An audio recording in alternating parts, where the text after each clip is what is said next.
Live tonight from the virtual Martinsville Speedway, we say good evening, sim racing fans, and welcome to RaceSpotTV's continuing coverage of the 2020 Full Throttle Real Sim Racing Cup Series powered by Boosted Playoffs. And happy that you're with us on a special Tuesday night edition of Real Sim Racing action here on RaceSpotTV, where, as always, alongside myself, Evan Pasoko, happy to be joined by Justin Prince on the call once more, and JP, second to last race of the season. We already know two of the drivers who will fight for the championship so we'll figure out those other two challengers here tonight as we make our second trip to the paperclip this year. And you thought Texas Motor Speedway's race was madness? In some cases, there's going to be potential madness tonight. There's a reason. One of the nicknames for Martinsville Speedway is the Half-Mile Mayhem.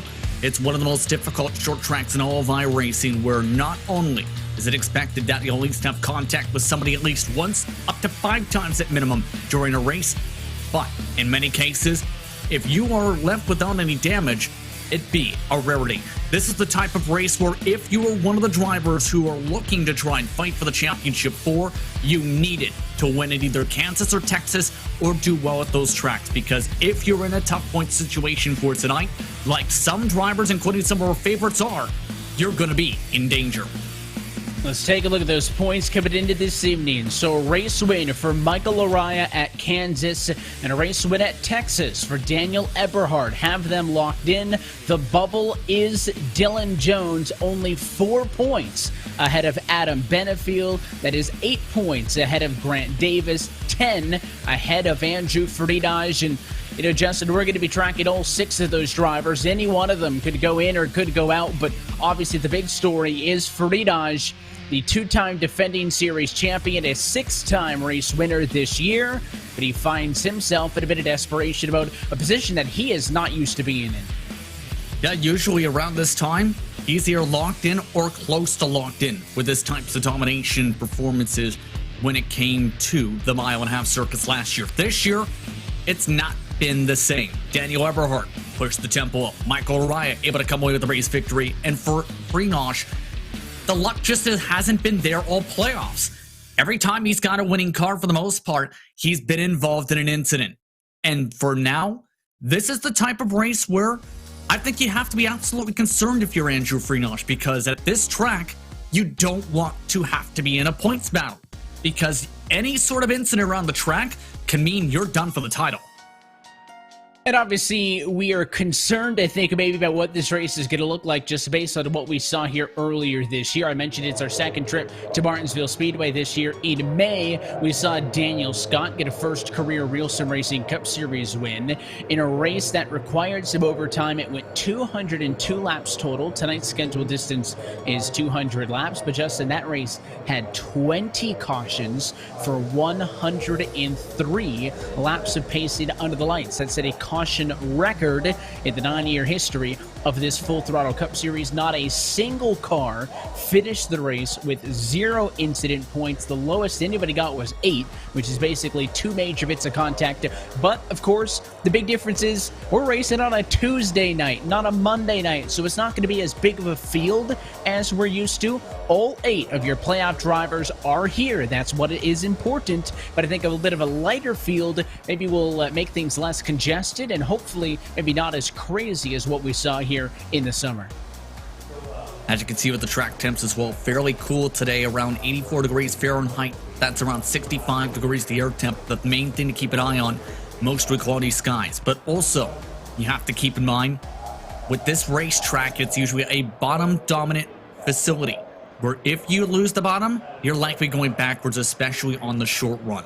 Some drivers may need to get that middle line rubbered up for any shot to try and make moves, especially with the concrete. Yes, concrete that is in the corners here. And then, by the time you get to the pavement, be able to boost your way back to the braking zone at the end of the speedway. It's essentially 2 drag strips attached by a very tight hairpin. There's a reason many of the top drivers at this facility, and some of the surprise performances, mind you, were drivers with a road course background, because essentially, you're going from essentially the start of the lanes, which is about, give or take, a few hundred feet, down to the tightness of 55 feet of width into the corners to try and fight for. 588-foot turns in distance, 800 feet down the straightaways with the paperclip. And the corners claim to be 12 degrees of banking. It's probably right, but I'll tell you, when you're behind the wheel of the car, it almost feels like it's basically flat as you have to get around that concrete on the very inside of the racetrack. The track quiet right now as the final seconds tick down on the qualifying time. Single car queue as always, and it looks like for the moment playoff drivers occupying your top 6 positions. We'll see if anybody else sneaks the time in. A majority of the cars as well. I think about a third of them opting not to take a time in qualifying. That's not a shock any given week, but I think especially at a racetrack here like Martinsville. Let's go trackside and take a look at tonight's starting grid, powered by Boosted. Dylan Jones late in queue with a dead heat on Andrew Friedage will take pole by less than 1/1000th of a second, and to put Friedage on the outside of the front row, P2. Race winners then, Michael Laraya, Daniel Eberhard on row 2. They'll start in 3rd and 4th. Remember your playoff cars highlighted in red. It'll include David Washington rolling from P6, Kyle Trudell rolling from the number 8 spot, and Grant Davis looking for a win is in P10. 14 drivers in total set qualifying times. Kalis, Kaczynski, Stanford, along with Mar were the last drivers to set ties, but the drivers to keep an eye on. 17th, Adam Benefield, who'll be your deepest starting playoff driver tonight. He'll be surrounded by non-playoff drivers such as Liam Sheen, Jeremy Miller, Steve Soa, Trevin Valderrama, and Tom Morano for the jump today. 20 cars in the field, Evan. It's going to be one where you have to think there's going to be some more green flag racing with the field size, but then again, it's Martinsville, baby. A lot can happen. About 2/3, I think, of the field size that we have been seeing the last couple of weeks. And of course, the change to Tuesday comes with the eNASCAR Coca-Cola iRacing Series finale B to move to last night instead of its normal Tuesday night slot. And a handful of the drivers involved in this championship affiliated with some of the teams over there, and that created a conflict of interest. We'll take a look at something on board cameras. There's Matt Marr, right-hand side of your screen. We'll be checking into with a handful of these drivers, Benefield and more, as the night goes on. But 200 laps, Justin, from the paperclip. At least one position guaranteed in based on points. Maybe 2. Depends on who goes to victory lane. It's going to be one where I think whoever comes away with this race has the right mix of strategy, patience, tire conservation, but as well luck, especially luck. Because the timing of the caution flags is going to be near picture perfect if you want to win the race. The timing of when you use your tire sets is going to have to be exact. And keep in mind, this is a track known for cautions breed cautions. You get yourself involved in the cautions breed cautions by trying some strategy, guess what? You'll end up being burned today. In other words, this is going to be the type of race where you need everything to go right if you want to win this race. Happy that you're with us for a special Tuesday night edition of RealSimRacing on RaceSpotTV. The field down into the hands of the number 11 Machina Dylan Jones for the second to last race of 2020. We say, let's go playoff racing from Martinsville. And we're wrecking already at the back. Kaczynski wins out the caution already, Evan. The 30 car slow in the rear. And it looks like it'll be a single car incident. Only Kaczynski on the opening lap of this race. Let's look. And welcome to starting in the middle of the corner at Martinsville. One of the main difficult parts of this track, Evan, is with the concrete corners. If you start in that corner, a lot of drivers on iRacing, especially in fixed setup series, will have tire spin because they tried stab the gas too quickly and loop it around. The best of the best drivers will be more patient there, and guess what? We're already off to a very interesting start because of this. It is an interesting spot just because of the timing of the caution flag. Not all of the cars were past the start-finish line, so there's a little bit of confusion in terms of the running order. So might be a little bit of an elongated yellow off at the top. Everybody trying to communicate kind of where the pace car is, and no surprise that Michael Kaczynski, you see the pace car up the field there, he has about a handful of the cars that are lead-lapped cars actually kind of stuck behind the pace cars, so that's what everybody is trying to figure out right now. But as this gets sorted out, Justin Kaczynski claiming the responsibility for the yellow. That is not much of a surprise, and he'll take an EOL regardless of however this restart shakes out. I mean, you have to at that point. That was obviously on him, a self-spin, but it's just going to take, I think, a moment or so for everyone to just regroup. I don't think anyone losing a lap here in all this, as he's giving a bit of season's greetings here. That Christmas green-colored car, though, needs to make sure that doesn't happen again, or anyone else in the field, mind you, because you can get away with damage here. You can't get away with motor damage, though, because you can lose speed for the straightaways and in turn cause some problems as he waves goodbye in his car. Yeah, so everybody going to try to get this one figured out. The running order is a little bit shuffled up. You can see some of the cars in the front straightaway letting the pace car catch back up to update things. Lights off on the pace car for a moment, but we'll delay things, Justin, and try to get it sorted out. It's going to have to be sorted out a little bit here, to say the very least. It's going to be an interesting stretch. But one of the main things to think about here at Martinsville Speedway is there are only 3 total tire sets available for drivers tonight. In other words, if we get later race cautions, strategy game not only will be wide open, but also be one where whoever uses the tire sets at the perfect moment, whether to defend or try and get grip for charging the corners, will be in the best position tonight. That's going to be one of the most difficult things to time up as a competitor. Say if you're an Adam Benefiel, or say if you're even at the front like a Jones or a Freynosh, because it's so unpredictable when you make it a yellow flag, so unpredictable who will get into contact around this racetrack. Another thing to keep in mind as the drivers getting ready to get the start off and away here is drivers will have to start a lot of the night in 3rd gear if they won't have to get a good launch or want a good launch here around this racetrack. So keep that in mind as several drivers still sort themselves out, but the pace car is off, green flag is out, we're back on our way.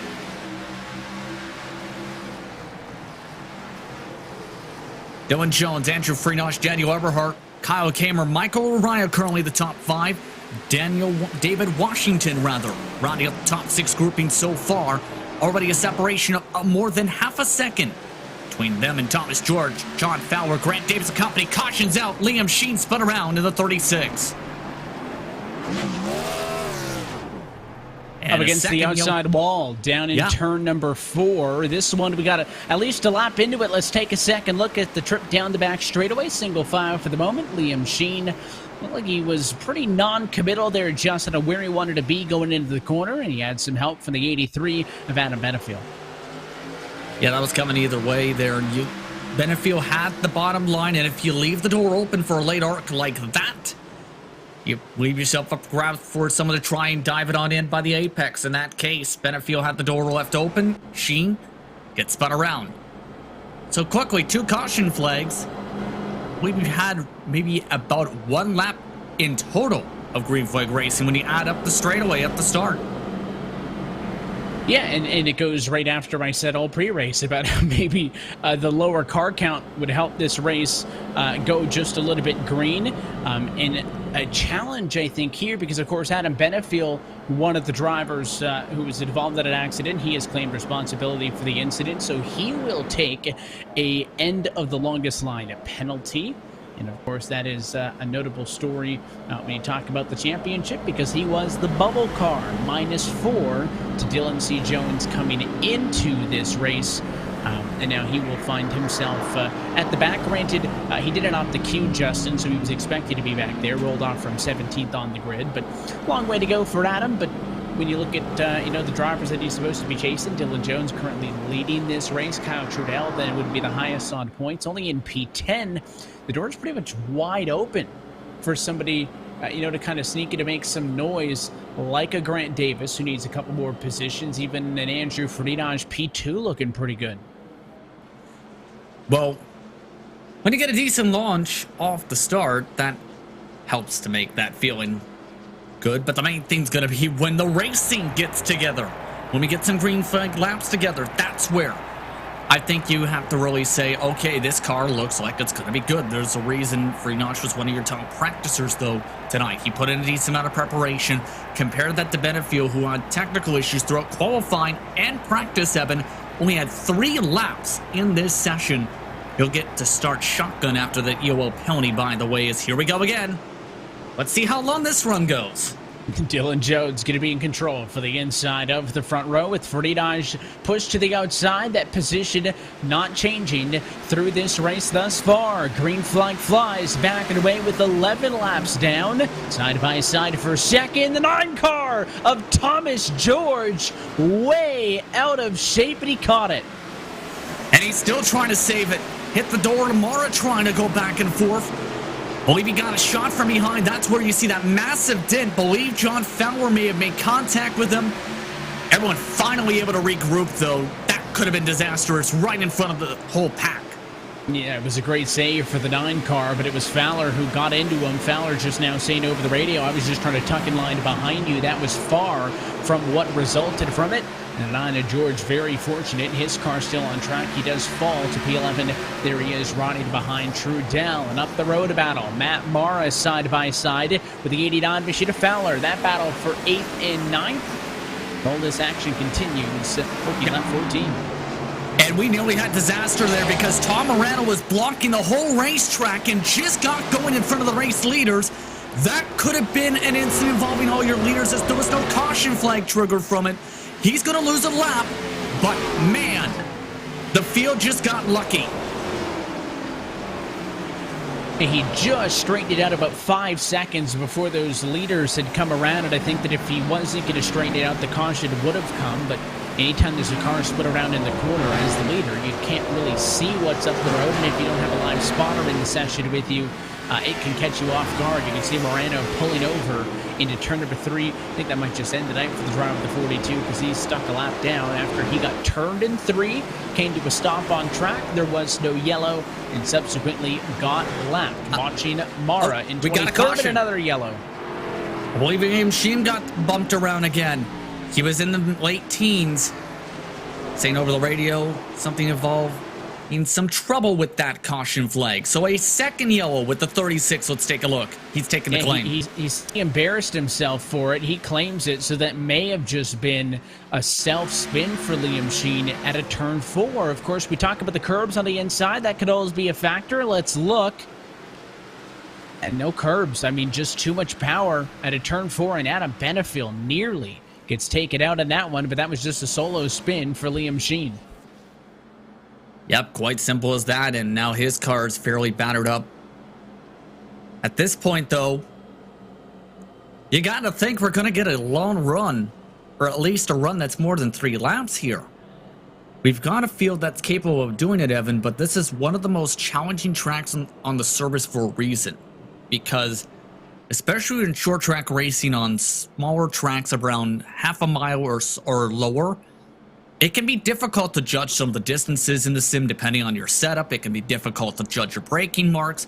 It can be difficult to make sure you don't touch anybody. There's so many unknowns when it comes to this racetrack as well on how the race is going to flow and what type of racing you'll have from your competitors. And so far, if you're in the back half of the field, you're likely going to have some type of trouble around you to deal with.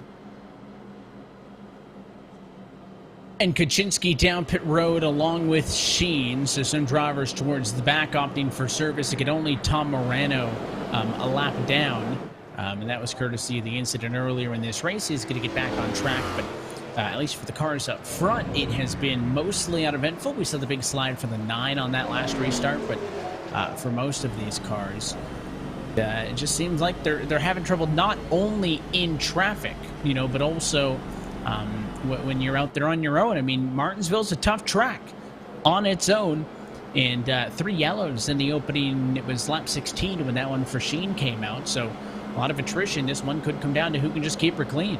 Yeah, straight up, this is just the type of racing we've come to know when it comes to racing on the sim here right at this track. It's just a matter, though, at the same time of keeping your head cool, because one of the main things to think about is, especially with the smaller blade of this track, in its history on the service, it takes upwards of 10 laps to try and set up a pass on each car. You need laps to make the passes though, for one. But for two, you try and be over aggressive with it. Your tires, for one, are going to pay for it. And two, you'll likely hit the car in front of you. So if you have a strong amount of patience to be able to execute a move, it usually comes into play. The thing is, you just need to make sure that the rest of your drivers around you, if you are in the field, are patient as well, to the point where they don't make mistakes such as stabbing the gas too hard or trying to push extra hard to get one spot at the start of a run. And the cars up front also need to make sure that they don't rack up too many penalty points to maybe miss a possible homestead finale. I know David Washington had 2 points coming into tonight, so that's something to keep an eye on. We had guys like Adam Benefield claiming yellows, Liam Sheen claiming this one as well. Pace car off, let's try it again. Dylan Jones in front once more. Green flag in the air, we're back underway. Again, watch the battle for second as Friedrich tries to take it back from Daniel Eberhardt. Perfect launch for Jones, but the main thing is Friedrich has been able to get to the bottom line, and that's going to be important. Don't know if he's going to give too much space, though, to Eberhardt here, knowing he needs a good run. Just backed it off there, just couldn't get the run. Couldn't do it, and this is a bit of charge to the front. Eberhardt started fourth, and for the limited green flag laps, was able to make the pass initially on Friedrich before the last yellow, and he's able to clear him now on board with Mara in ninth position, up 5, basically just from drivers in front of him making mistakes, and a lot of that up the road from him, some two-wide action, tail end at the top 10. And take a look at that tablet that he has, keeping an eye on his gauges. You'll see how much the revs go right up to the very limit. Some drivers go off right where you reach, say, 9,000 or 9,200 RPMs on the dash. Some go specifically right at the markings on the wall, right about here, say, the end of the NASCAR Cup Series logos on the right side of the racetrack. There's a couple different indicators on how drivers take this circuit, but if you botch either or, you're likely going backwards. The main thing to think about, too, is hit the temps. Because if you've got damage like he has in the front, with you being on the rev limiter right from the start of the run, you may be in trouble if this race goes for longer runs. And up the road from him is Trudell, another driver not in this battle. When we talk about what's on the line as far as drivers just trying to get some points and drivers trying to stay in a championship fight for Trudell, he doesn't need to win, right? He's the driver playing defense, the highest in points without a win, but that was still only about 9, I believe, points up on Benefield. So a P8 doesn't seem like a great night for Trudell. As long as he's ahead of Dylan Jones, then he doesn't need to be worried. Justin Jones is winning this race, so that's okay, actually. If he's going to get beat by Dylan Jones, he better have Dylan Jones win the race, because at least that takes the spot away that was occupied by him. But we're going to challenge for second as back to the bottom. Friedrich going to get underneath Eberhardt, and he's going to squeeze the Nani car back to the outside. He has been getting squeezed pretty hard against the edge of the rumble strips in 3 and 4. I think at this point, patience has started a weird thing. Andrew Friedrich a little bit quicker right now than the rest of these cars. Just take a look at this Gago right behind him. Michael Raya already nearly running over Eberhardt. That's how much the 90s having to let it roll more compared to some of the other cars around him right now in the short run. And you'll notice it looks like Friedrich is leading, but yeah, up the road, that's your actual race leader in Dylan Jones. Jones, again, was the bubble driver coming into this evening, one-time race winner. Has the second to lowest amount of top 5s and top 10s of all the drivers in these playoffs still remaining. Of course, that's because he missed the first half of the regular season. That doesn't help that much out at all, but he is doing really good right now, opening up at an advantage of 1.8 seconds over this group of 5, which is the battle for second place on back. And the key thing to keep an eye on is if they can try and close, because they are a 1/10 of a second slower than Dylan Jones right now. But the main question is going to be, is Dylan Jones pushing too hard on the tires? If he is, all these cars are going to be able to pounce right on back, and or, say you get a caution flag in about 5 laps, be able to out-strategize him to get the track position back if you get another long run such as this in this type of race. There's a lot of different factors to the circuit. The thing is, though, this whole train just seems to be struggling to close up to the 11 like he's been doing on rotation off. Well, this is, what we thought we were going to see. And, of course, we had all those yellows early as Eberhard is hounding the back of the 88 machine now. But, again, they're in very different positions. Friedrich was 10 points out. And with Dylan Jones leading, he'd have to beat Kyle Trudell by 15. Well, with Trudell running 7th, I think Andrew Friedrich, number 2 of the race truck, is out of the championship 4 as they run. Eberhard with that race win. Caution. Last week at Texas is in, but yes, another yellow. Lap number 36. It may have been, yeah, it is already a quick claim of the yellow for the 02 of Valderrama. It says it's my bad, so I don't see any damage. Curious if it was just on his own. It was definitely on his own because entering turn 3, he completely missed the braking zone. He had been struggling to exit the corner, mind you, and just completely sent it in and snapped it around. You take the corner too fast here by missing your braking mark, you're going to do a spin such as that, and now, that's exactly what I just mentioned.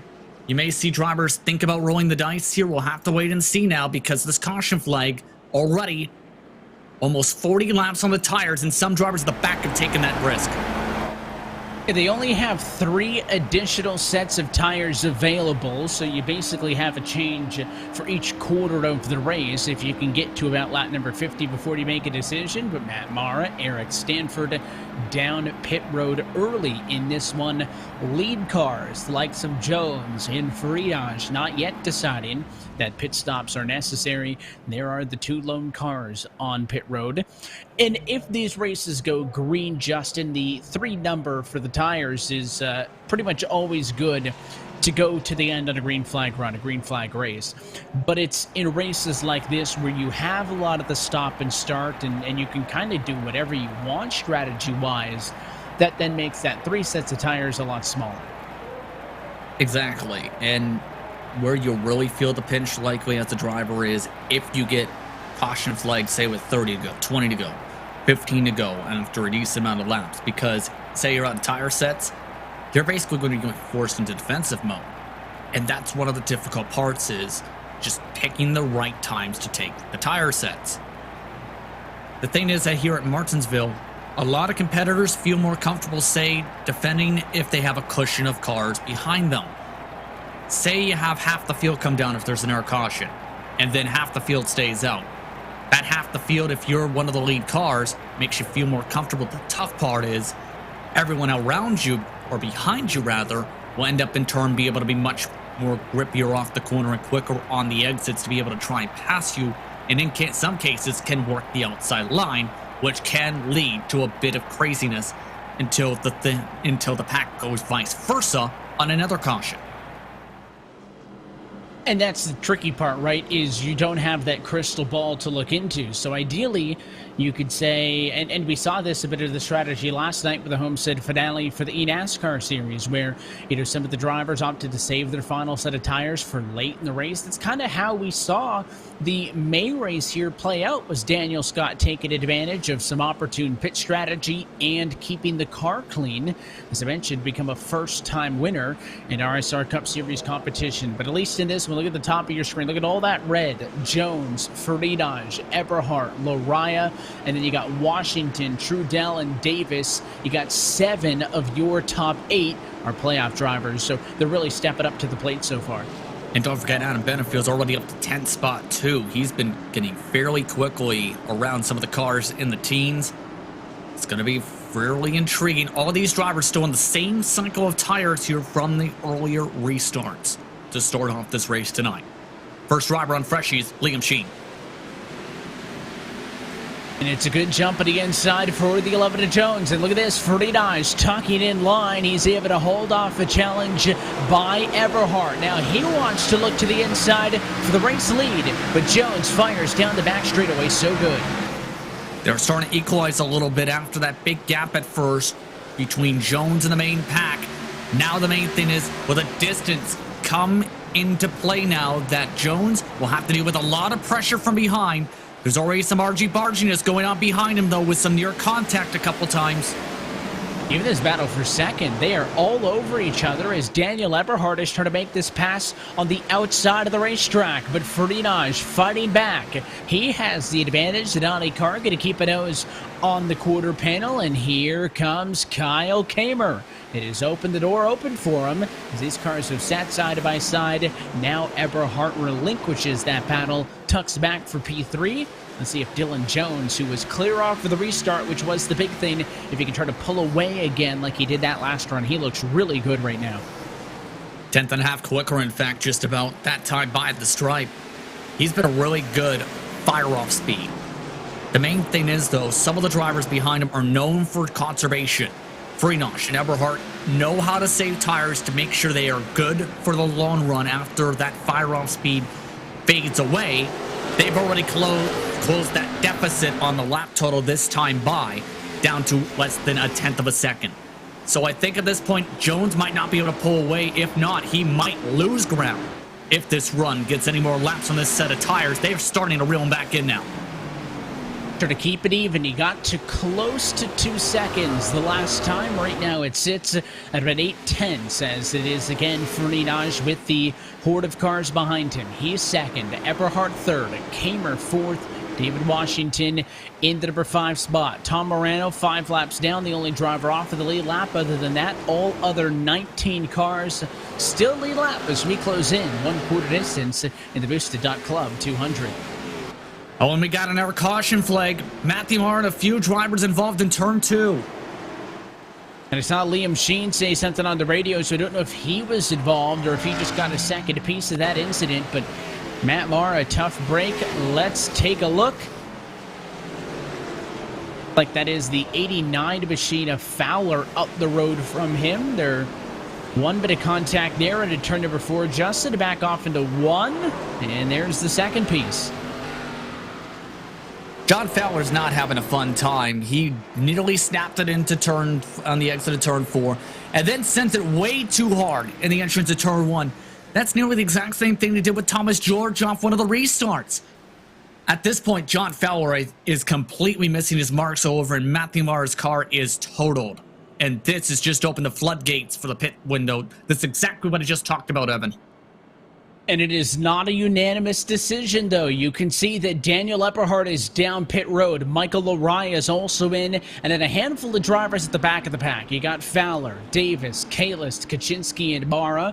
But a majority of your top 10 stay out. So Dylan Jones will maintain the lead. Freenosh stays from P2. And I mentioned, in theory, with 3 additional sets of tires, you could get fresh rubber at quarter distance and on. So it's basically right on the money with that concept, because we're working right now at 50.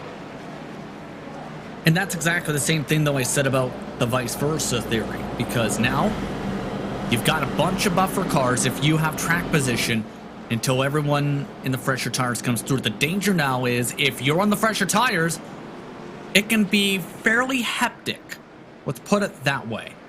Because you're going to have drivers who are at least a few tenths of a second quicker. You're going to have drivers who are going to be able to send it much more deeper on the brakes and quicker into the corner to be able to try and dive it in and gain spots. In other words, this could be fairly wild, once again, to say the very least, once we get back underway, because there could be a lot of drivers who might give the chrome horn to get by some of these drivers. And John Fowler will claim responsibility for that incident. Took a minute to think it over, but he opts to, so that will end up with an end of the longest line of penalty. For all the incidents, Justin, that we've seen thus far, they have all been, I guess we can say cause, because they've all been claimed by the drivers involved by 5 different cars. Kaczynski, Benefiel, Sheen, Valderrama, and now Fowler. So it is an even distribution of chaos, and I talked about that number of 20 yellows in the spring race. Well, we had 5 through 1/4 distance, so currently on par to match that. Looking for the lights to go out this time. The crazy thing is we already have 5 caution flags in a quarter of a race. Guess what on pace we're at right now, Evan? The spring race is a good reminder of that. But that's, again, one of the danger parts of this track, right, is there's a lot of attrition that can come in and a lot of potential contact, and you can see the result on what can happen in a sim.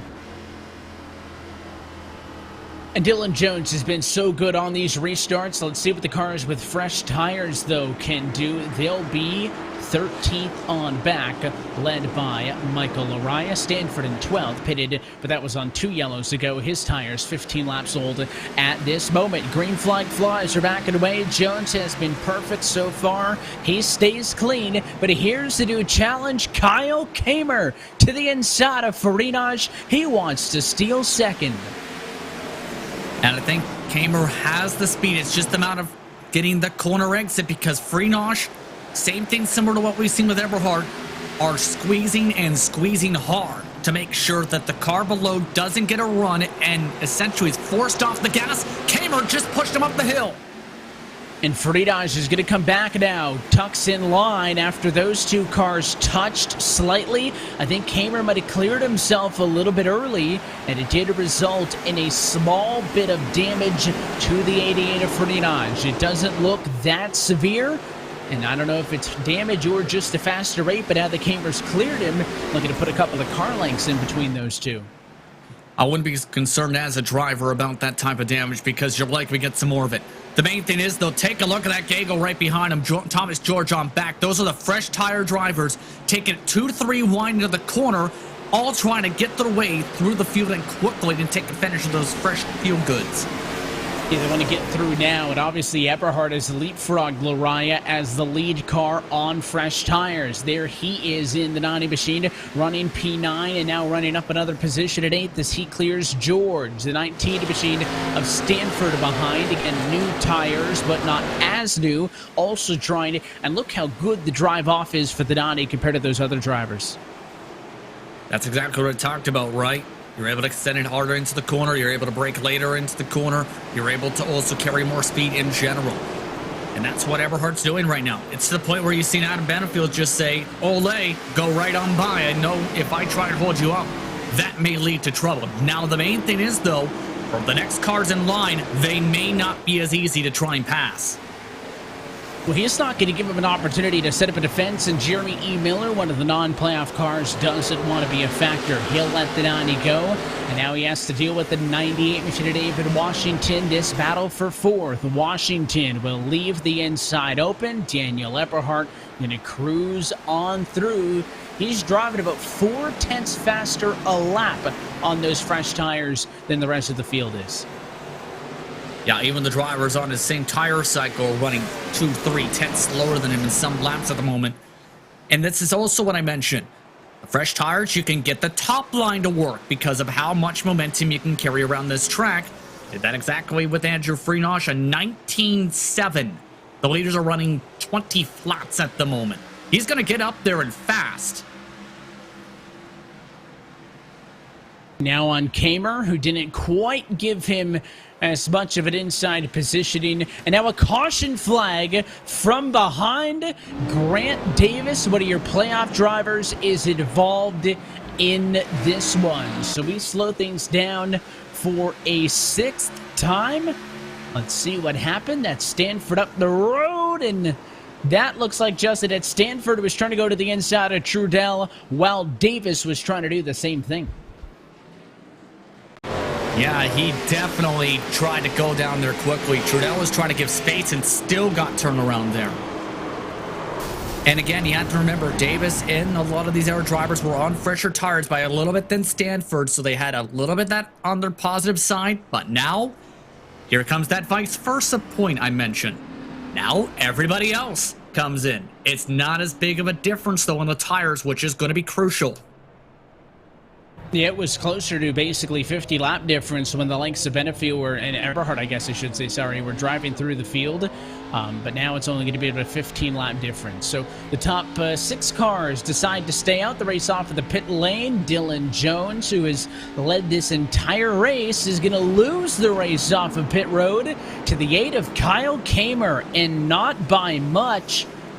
You can only go 35 miles an hour here on pit road, but I think Kamer squeaks that out, which will put Kamer 7th for the restart and Jones 8th. Although, just as I say that, Michael Kuczynski is going to pit Justin. So I don't know if that win on pit road is actually going to hurt or help Kamer, because assuming nobody else comes in, Cameron would be put on the outside of row 3, Jones on the inside of 4, and not a lot of drivers are a fan of being stuck up top here. Seeing Liam Sheen apparently came in for 0.4 seconds. That's now going to help him, though. So Cameron is now indeed going to start on the bottom side. So this is a definite win, because only a couple drivers are even in trying to stick on some of these older sets now. Or in turn, I should rather say, trying this various different back and forth. Eberhardt, Lariah, Mara, K-List. It's not going to be as quick as we've seen before, but it's going to be a positive as a driver, because likely all these competitors will probably be staying on this set of tires until around, say, 60 to go. In claiming responsibility for the incident is Grant Davis. It hurts these playoff cars to get that end of the longest line penalty, but you would hate to not claim it and then get twice as many penalty points post-race, because he wants to fight for a championship at Phoenix. That would be really unfortunate of a way to not even be able to participate in that one. So he'll take the end of the longest line penalty, go to the rear, and try it again. And obviously now we're going to see the cars on the fresh tires, Justin, as you mentioned, try to work their way through. The number of cars who stay out dwindles to 4. So all these cars got serviced 17 laps ago. It's Eberhardt first, Lariah second, Mara and Kalis 3-4, and then Kyle Kamer from 5th going to lead the charge on freshies. And row 2 looks like quintessential Martinsville. Crushed in front end for Mara, crushed in back end and left side going on for Sean Kalis. Some battered and bruised cars here that are going to have to deal with some more bruises here. Let's try it again. This restart going to be with 67 laps complete for Martinsville. It is a slow roll for Daniel Eberhardt. You saw that, but out of 2, he's able to launch himself off and out first and second. Break away. Lariah comfortably second. And a Mara battle. Oh, he's going to get turned. Kalis gets in the Mara. It's going to stack everybody up in 4. Barney feverishly waves the yellow, as that was a bit too aggressive, as Cameron was trying to make use of the fresh tires. And Benefield got turned at the very end of that, on top of that by Tom Morano. But there's also the risk. If you go on a different cycle, you'll have to try and get around the drivers on older tires, and you have to know that as a competitor, you'll have to deal with much slower cars in front on the corner entry, apex, and in some cases the exit. Kamer, he sent it much quicker on the apex than I think he was expecting, bottled everybody up on the chain reaction. Everyone else looked clean, and then you also, at the same time, though, had Morano trying to avoid everything after a second stack up and hooked around the 83. Now 7 yellows in the opening half of this race, caused by 7 different cars. Here's on board with Morano. Again, it wasn't really a big parking lot. It was just everybody checked up, and right there, he got the fence, came down, hit somebody else that turned him, and that's how Adam Benefield got turned out of shape, and that is what shuffles up the running order there. And claiming responsibility for the incident is Kamer, so he'll have to take the EOL penalty. Again, relatively smaller field here tonight, Justin, but on par with that spring number of about a caution every 10 laps or so, means that probably more yellows to come. And I know we weren't sure if the 14-lap difference on tires was going to be better for the likes of Jones and Kamer's not going to be the one to do it because of causing that incident. But I mean, you talked about the bite off the corner, which I think maybe caught him off guard. If that's really the difference, then this should put Dylan Jones in a very good spot if he can get green flag laps to work back around Eberhardt, Lariah, and Kalis on the old tires in front of him. Exactly. He just needs to be patient here, because as long as he gets by Kalis cleanly off of turn 4, I think off the jump, he's probably going to catch up to Eberhardt and Lariah within 5 laps to be able to pounce on them. If he doesn't get fully clear, though, that's where I think the trouble is going to come into play. And that you have to remember, there are several drivers still who are going to be looking to scrap, who are a bit riled up already in this race, and they still have Matthew Mara on top of that in front of them. So it's just a matter of hoping, too, if you've got the cars coming from behind, how are they going to handle the drivers on older tires? Will it be similar to what we just seen with Kamer, or will they be patient like Jones has the opportunity to be? And this is, kind of the Martinsville that I think you half expect. Sometimes, you don't want to see. I mean, like we said, we were talking to pre-race, Justin. 200-lap race at Martinsville is not that long. But if you're spending most of it under the yellow, it's going to be a lot of the time in the race car. It's not hard to rattle off a very quick 40, 50 green flag lap run, but I think we need the cars to get apart from each other, and I think that the varying strategies is going to keep those kind of mid-quarter escapades going for a good bit. But this time, going to be 73 laps down, 127 laps to go, and Daniel Eberhardt took a long time last time to get going. He'll be slow at a turn 4 again. Green flag flies, back underway. Watch for the 11 of Jones as he tries to make the freshies work to the outside of Kalist in a battle for third. Taking a look at Benefield on the middle and right side of your screens. He tried, I think, to make it 3 wide with Miller there. They couldn't get it to stick, however, and now they're finally back in a rhythm. Already quickly, though, they're going to have to deal with Sean Kalist and company, and that's going to be the tricky part, is making sure you get that move done cleanly and smartly. Looks like one of those points just got blown out of the water. Yeah, there is a yellow, and Valderrama is up against the outside wall. A conversation with Liam Sheen. Take a look. Wow. And it looks like Valderrama just said over the radio he's taking his quarter. Sheen is saying that I was inside of you and you chopped me, and I think Sheen gave him a bit of an extra shot there afterwards. I think possibly, but taking a look at that, you have to wonder if there's something from a bit before, but Valderrama left the bottom open. Sheen went a little bit later on the arc there.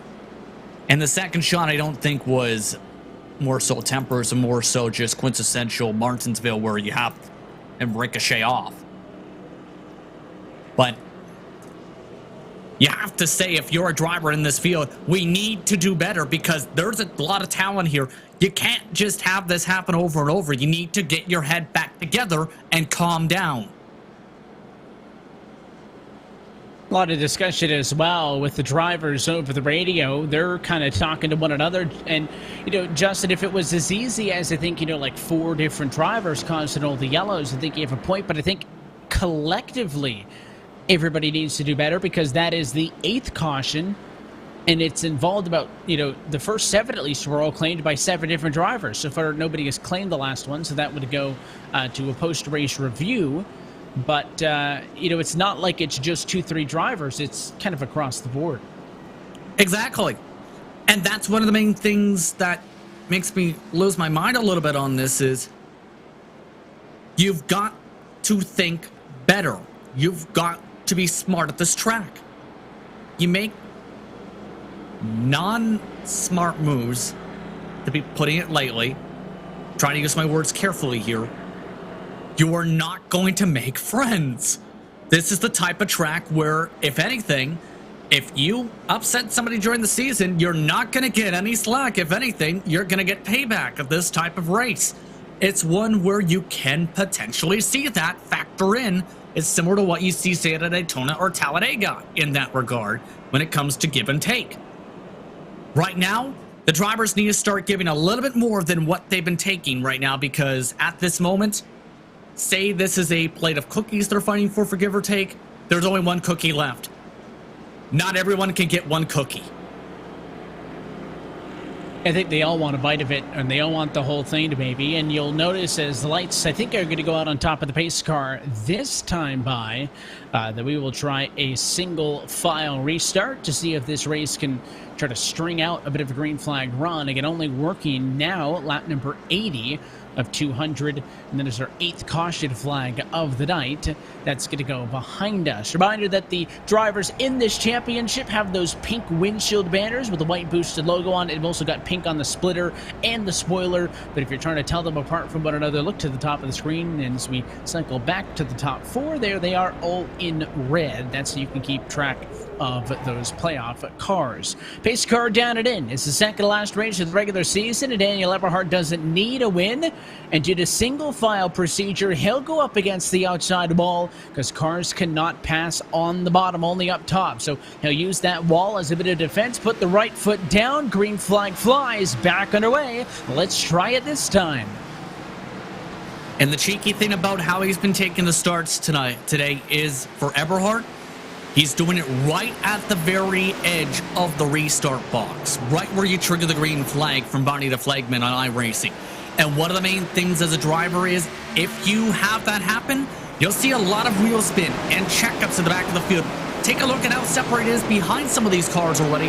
There was already that big checkup as mentioned that factored in a little bit on that to make sure that there's already a big cushion behind.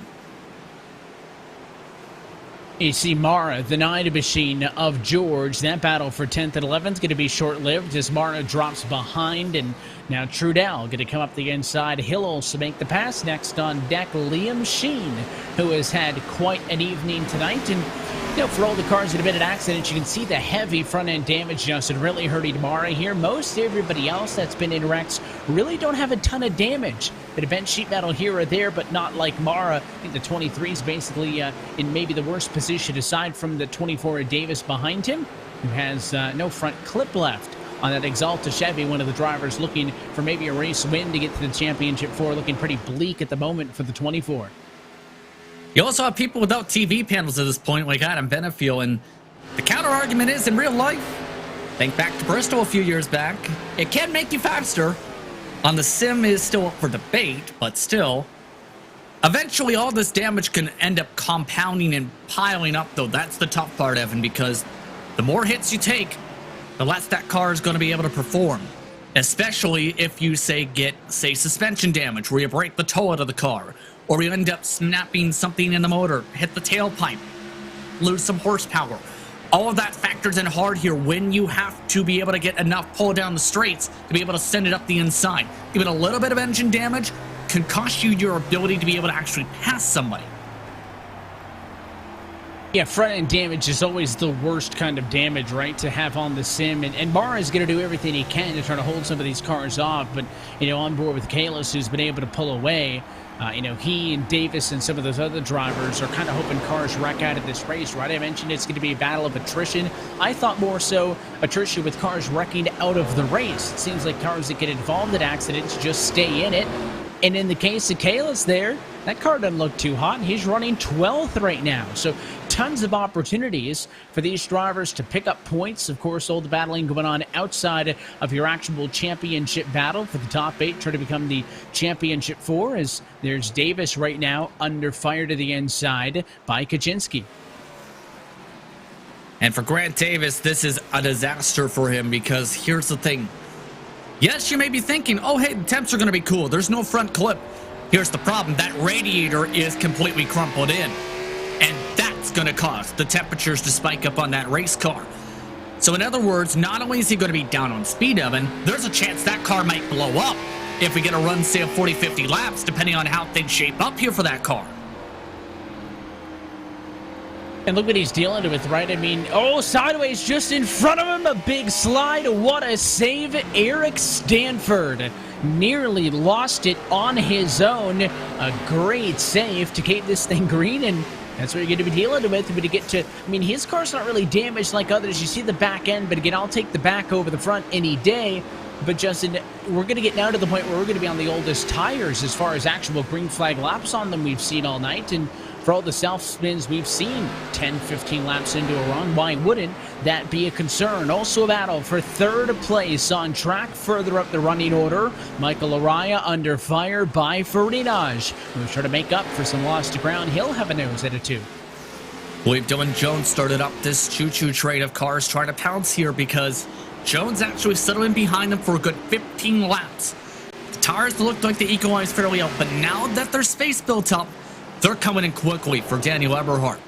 And I think that might be a smart play, saying, you know what? Just going to let the tires cool down a little bit, save them a little bit to be able to make sure I can make a pounce for the race lead. Then, as soon as there's a slip up in front, make the move, and then claw your way up to Daniel Eberhard. That's what I think Jones did, and now Jones is within 4/10 of the lead. Gonna reel this in a yellow just as he started to make some headway. Kaczynski is around in turn number 4. Way at the back of the field. It looked like it was on his own. We were just watching a battle with him a couple of laps ago, so we'll see what caused the incident, and also as the pace car rolls, Justin, what this does for pit strategy, because this is just shy of halfway. Kaczynski claimed the yellow, so that tells me it was on his own. It was definitely on his own, to say the very least. Just looked at it right here. You'll see it specifically where, similar to what we've seen with one of the early caution flags, too hard on the gas, or too late on the brakes rather, loops it around, stops it on the bottom of the racetrack, brings out the caution flag, similar to Morano. And now this is where those tire sets are coming in, because we have another split strategy call here. And I'm surprised with some of the names coming down here, especially with the risk of how long they'll have to keep on the tires at the end of the race if they use their last set. And you can see Loraya on pit road. Some other cars also in: Eberhardt, Davis, Stanford, Mara, Kaczynski, and some other drivers towards the back of the running order. But, you know, Loraya doesn't really care about this race too much. He's got a race win already. Daniel Eberhardt also with a race win. Doesn't really care. I wonder if that's the common denominator with those two cars having been the ones to come down pit road is, well, they're not really that worried about track position, whereas the Joneses and the Friedage kind of have to overanalyze things, I think, a little bit more. I wouldn't say it's that they don't care. It's more so there's not that much pressure to win, right? One win gets you into the next round of the playoffs. That's how the systems work for this year.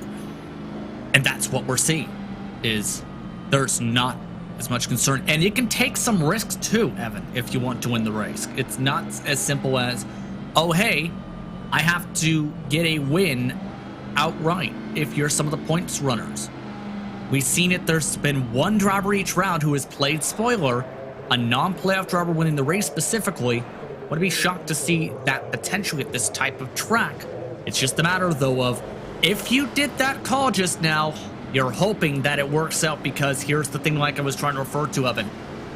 Say we got a caution with 55 to go. We might see him come down, like we will see him come down to that point again based on their stints.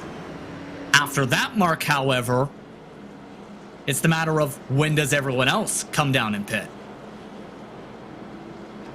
And to be honest, I'm not sure they know, right, at this point, because we saw the same thing play out at quarter distance, right? We were in a position where the first cars that had pitted and kind of worked their way through the field, it was Eberhardt at that point leading that charge, and everybody else on the back foot came down, and we were just about to see that kind of come to fruition with Dylan Jones and other drivers at the front of the field closing the gap for the race lead. And then we do it again. We will go back to a double wide restart for this one. It'll be right on the money at halfway home. 100 laps down and 100 laps to go from Martinsville in the round of 8 finale for this 2020 Full Throttle RealSimRacing Cup Series powered by Boosted. Fresh tires are from 9th position on back. They're going to be spearheaded by Eberhardt 9th and Loraya into the pretend position. Those drivers are going to be side by side on row 5. Tires going to be 35 laps better than everybody else up the road. Let's see what Dylan Jones has as he goes back to the race lead. Nice clean launch and nice happy flag waving from Barney, to say the very least. But how are these drivers going to respond here with the double wide again? Because they need to keep it clean if you are on the fresher tires, and have to know there's going to be some massive checks coming up, especially since it's double wide already, 2 rows deep with some of those cars. Yeah, the top 5, top 4 actually are okay. There you see them broken away, but this is my concern. 5th on back, George beats out the 7 of Trudell in a battle, so 5 and 6 single file out for a moment. Now it's Michael Loraya trying to go to the outside of Trudell, and he is moving. Loraya, who becomes the lead car on fresh tires. Eberhardt stuck in traffic, unable to make the moves at the 44's doing the 7 of Trudell sideways, and he'll spin Miller. But that was quick. I believe that might be single file again. We'll have to see, because the main thing is a couple drivers are starting to miss their braking marks. Trudell missed his, similar to what we've seen in turn 3 a couple times. The thing is, He was about to save it right up until Miller just got clipped in that quarter panel. And if you get clipped there, you're likely looping around, and that's the case for the 27. Yeah, it was a great save, you know, for the 7 machine. I mean, Kyle Trudell did exactly his job. There's a good shot of Barney working hard and getting his arm workout in tonight. But yeah, when he tagged Miller spinning is what's going to bring it back to Kyle Trudell. And Trudell quickly to apologize on the radio saying, hey, that was my bad. Just took me too long to catch it. Slid up the hill enough to tag the 27. But the cars who stayed out that last time not coming down pit road, Justin, I think it's a good call because pitting now, again, you're only 3 maybe even, you know, laps better than the cars who would just pitted on the last one. I don't think that's enough of a tire benefit. You need about 10, 15 laps for your kind of longer strategy to pay out. So that's why nobody really up front giving up that track position. And I think that means that Michael Araya has got a great opportunity to become the race leader if we can get a run in here. And because that yellow was within 5 of the last restart, we will go back to single file. Yes. I think he's in a great spot here. He'll start at the top, yeah, or start rather in 6th rather with the single file, yes, but with the single file, he might be able to either try and make a move into 1 or quickly be able to set it up into 3 compared to, say, being boxed in. It's not as difficult. By the way, if you're a fan of Tom Moreno, guess what? After being 6 laps down, believe he may be on the lead lap. Yeah, he started off 1 down, fell to 5 or 6, as you mentioned at one point, and Tom Moreno telling everybody on the radio that he's back to the lead lap, and a lot of congratulations in order as he is able to get himself back up and actually picked up a position with John Fowler dropping out of this race. So he is no longer last on track. He's back to the lead lap and in 19th. If anything, he just passed Sean Kalis because he's still in the pit lane getting some damage repair done and already losing laps. So, Tom Morano at this point, he's on a net gain of 3 spots after a really rough start to this race, to say the very, very least. Here's the thing, it's not impossible if you lose laps here to win the race. Think about that with the type of track here, because personally, I've come back from leading the race to having a crash, 2 laps down, got a laps back by getting the lucky dog, got the lead again, then I managed to crash again. We might see that too, by the way. And the 7 going to go to the rear. He claimed responsibility for the incident, so he will get his end of the longest line penalty. So that'll drop Trudell to the back of the running order. Trudell came into tonight, again, highest driver in on points, but that was only a 9-point difference to Adam Benefiel.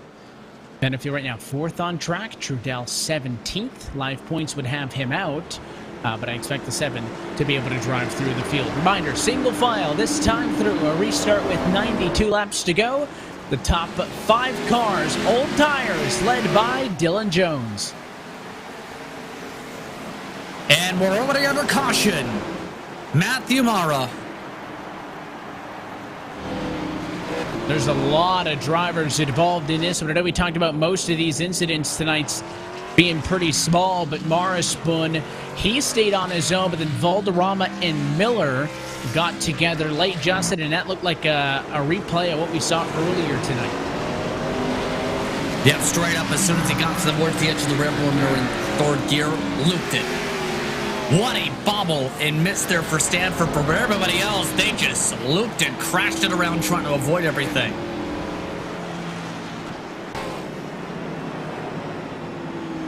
A tough spin, and you saw the late bit of contact. That's why it looked, I think, bigger than it actually turned out to be. I just saw a whole bunch of cars spinning and a lot of smoke and another opportunity to come down, but the drivers on the racetrack opting to stay out there on their tires. They will not come down pit road, and Matthew Mara claiming responsibility for the spin.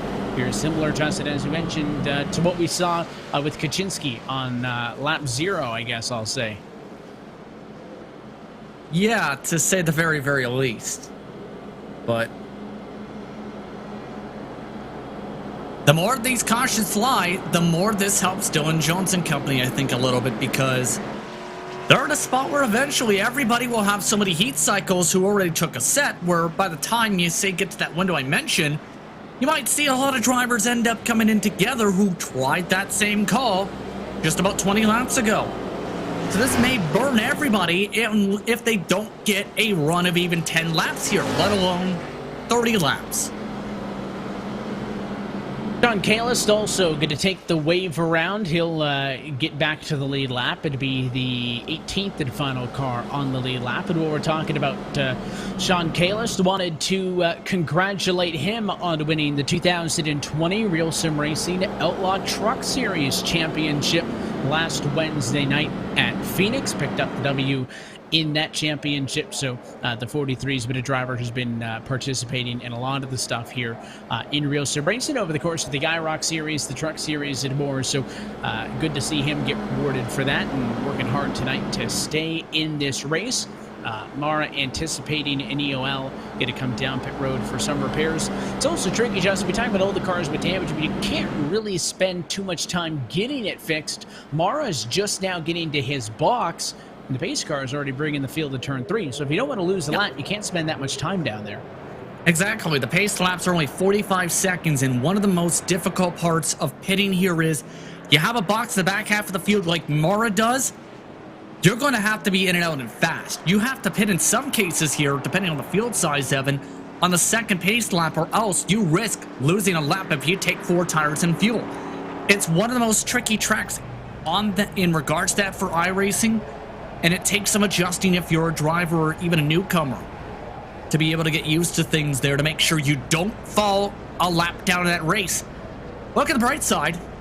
You could be like the NASCAR Cup Series race in real life, where you have to wait for the whole line of cars to pass by still after you complete your pit stop. That's how long the lines can be. Yeah, it could always be worse as the pace car is off and in. Mara to the rear of the field, and another chance for Dylan Jones to go through the motions. He's been perfect so far on the restart. You have to wonder with so many if he'll ever bobble. Green flag back underway, working lap number 115 right now. 11 car clear out in front. 1, 2, 3, 4, 5. All your top 10 single file down the back. Marty's going to need a ton of ice, to say the very least, after tonight. A very ton of ice. Working hard. Yes, he's very passionate about his work. But for Daniel Eberhard, he's very passionate about using those fresh tires because he's now the first car in freshies. And he's on the inside there with an eye to Thomas George. So side by side back there with Stanford. That'll make the pass on the inside of the racetrack. And you know, I was expecting these drivers to kind of blow through the field here. But Eberhard now back with Lariah as you watch the 19 to Stanford go to the inside of the 9.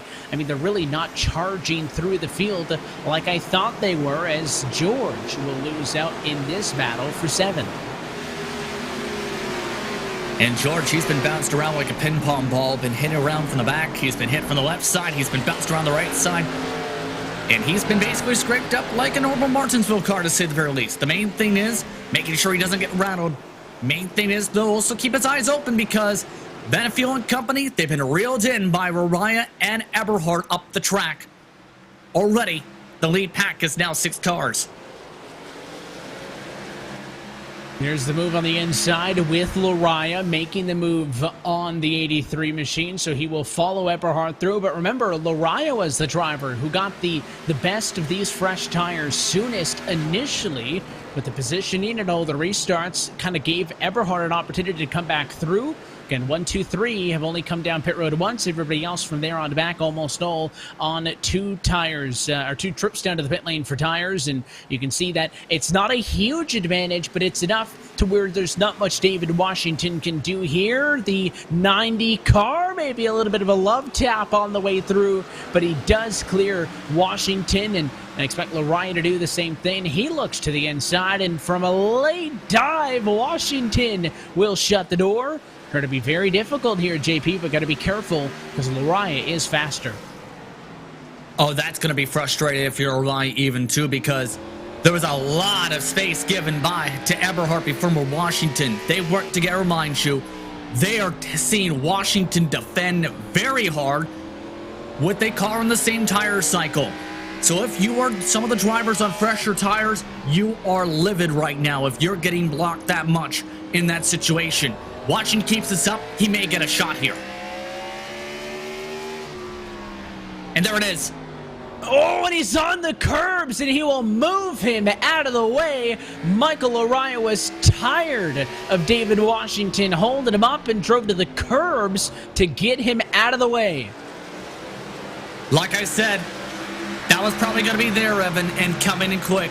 And I don't blame him for that frustration. Now the main thing is how he handles Freenosh and how he handles Jones, because guess what? Eberhard is right up to the race leader's bumper. He has chased him down and importantly left Lariah behind. He's looking to the inside of Jones. Here we go. Battle for the race lead. Lap 125. Eberhard is through. He'll go to the point. Yeah, it looked very easy. It's just been back and forth between those two drivers much than I led laps. Freenosh has also done what he's needed to do in terms of performance. It's just, again, about how the points all shape out and how the tire strats play out, because some of these cars, they're already up to 63 laps with a ton of heat cycles, while the drivers who pit a couple cautions ago, they're only having about 2 or 3 heat cycles to deal with, and much fresher tires to the point where the pace is upwards of 3 to 4 tenths quicker. More temper splurring, though, about 9th on back, I believe, because Thomas George, he's been rattled around yet again, this time by the 27. And there's still a lot of drivers kind of going back and forth on the radio right now. I know that Washington and Lariah had a bit of an exchange, and there's more drivers talking right now. And I'm going to be honest, Justin, probably not going to happen, but just as a hypothetical, and there's that second look as Lariah drove it up the inside, 2 tires on the curb, and David Washington not happy. I think he knows that he was holding him up, and if you're Lariah, you're happy that Washington didn't spin, because you probably would have been one at fault for that. I don't even think Washington has a leg to stand on in that, because here's the thing. Same distance back, Eberhard got the space from that 98. Eberhard made the pass in a corner. Lariah makes the same lunge the next lap. He tries to shut the door as quick as possible. That's where, if you are one of the drivers involved, you have the argument come in. And that's where, as a driver, you really are steaming mad inside the cockpit. And that's where I think it led to all that boiling over. Now, Lariah's going to have to deal with damage on that right side. Not going to be too much of an issue. It's just a matter of getting around these cars, especially since his tires are a little bit heated up from that slide along the curbing up into the door of Washington. And David Washington, you know, somebody who's known for holding some people up. I had to pass him on fresh tires at a truck race a couple of weeks back. I think it was at Gateway, and couldn't do it, right? 3 tenths faster than the lap, but you get to him, and he just holds that perfect positioning.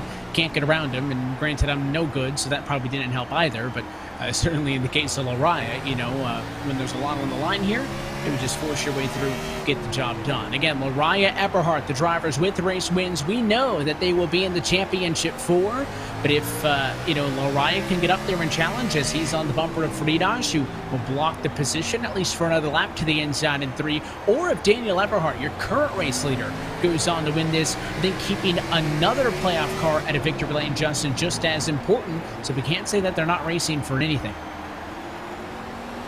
Yeah, and the main argument for Andrew is he loses the spot. It might cost him the playoffs. He might not be able to win a back-to-back-to-back championship.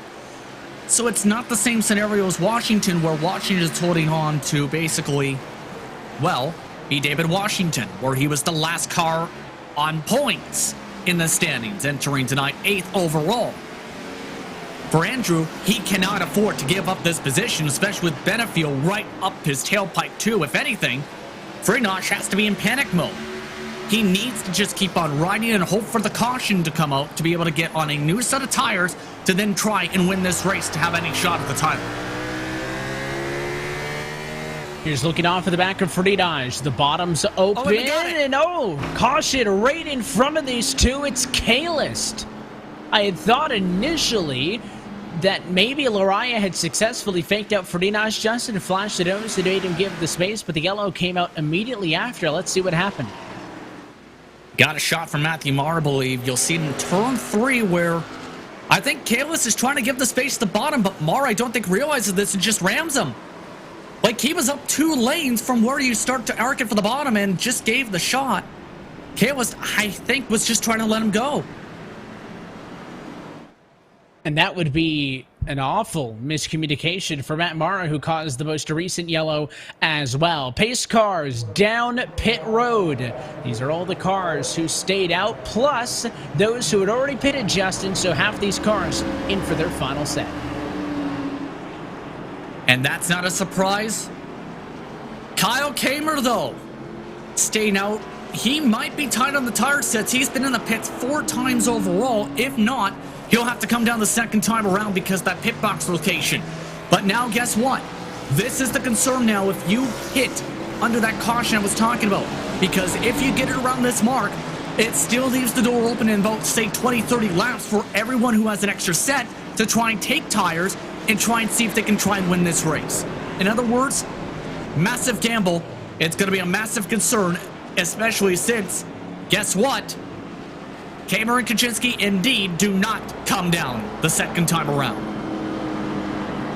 And these are cars 26 laps into a run, 42 laps into a run, Justin, that could make it on fuel.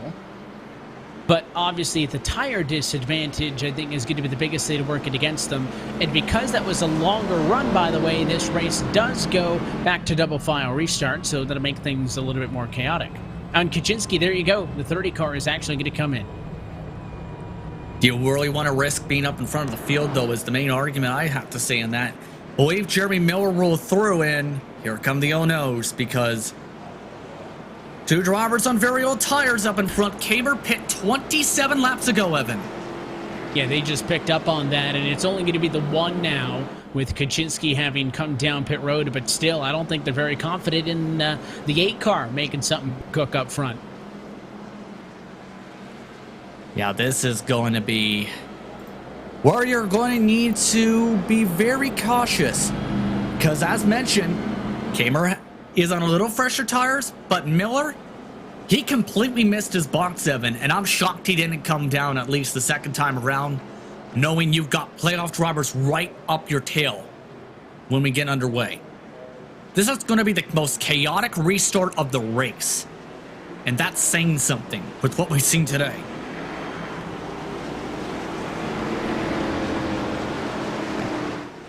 Double filed up late in this race. It'll be a restart. 59 laps to go. You can see how big chunks of this race can go away when you get a green flag run. 30, 40 laps come kind of at one moment. It's very easy to work through this late. So it's the old tires for only Kyle Kamer.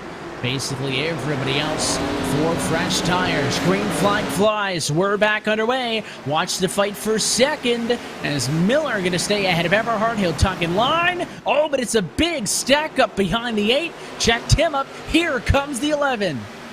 And like I said, for the 3rd time, Miller did not stop in the box. He rolled through the pit lane, and now this is the worst nightmare for your fresh tires. 4 wide at Martinsville.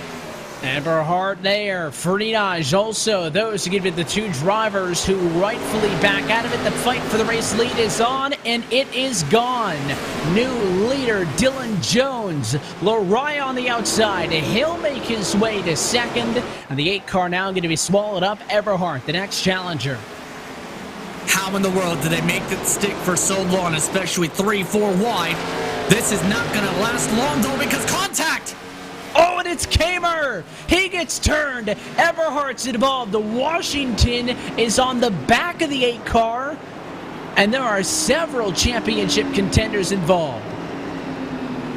Well, that's going to shake up the playoffs. Turn 2 is where it all triggers. Kamer has been struggling on older tires to hold the bottom curbing around this track. He shoved up the same way he's done in 3 and 4 a couple times, right to the door of Everhart. Everhart starts losing a bit of grip, apparently, and hooks right in front of the field and collects himself in it. Yeah, once he tagged Kamer, he came back down. Washington was involved. That's going to be the big hit for David Washington, who was needed a good run tonight. Here's on board with Stanford, squeaking through on the outside. And what a big, ugly mess, Justin, for just a little bit of a touch. Not a surprise, though. Like, it's similar to what we've seen with Miller, right? You hit him in the wrong spot on the door, you're looping it around. That case, Everhart tried to save it for a bit, snapped and overcorrected. Bye-bye, race car. Kamer gets the worst of it, and several drivers now are going to have to deal with no front clips, including drivers who needed points. Benefield needs points. We've already seen Davis without a front clip needing points. Several of the others already bumped and banged around a ton of times. They might be at risk of losing a front clip in an air incident. In other words, if you're in the top 3, you're happy right now on the track. If you're past that, you're panicking if you're restarting once again, even single file here. And we will go back to single file restart procedure, which seems to have been helping. Again, if we get a yellow within 5 laps, we have decided to enact the single file procedure. So it has helped cars get separated off for the restart. Also, Daniel Eberhardt's at the back because of the incident, so it doesn't matter that much, but he does claim responsibility for the caution. He will get an end of the longest line penalty.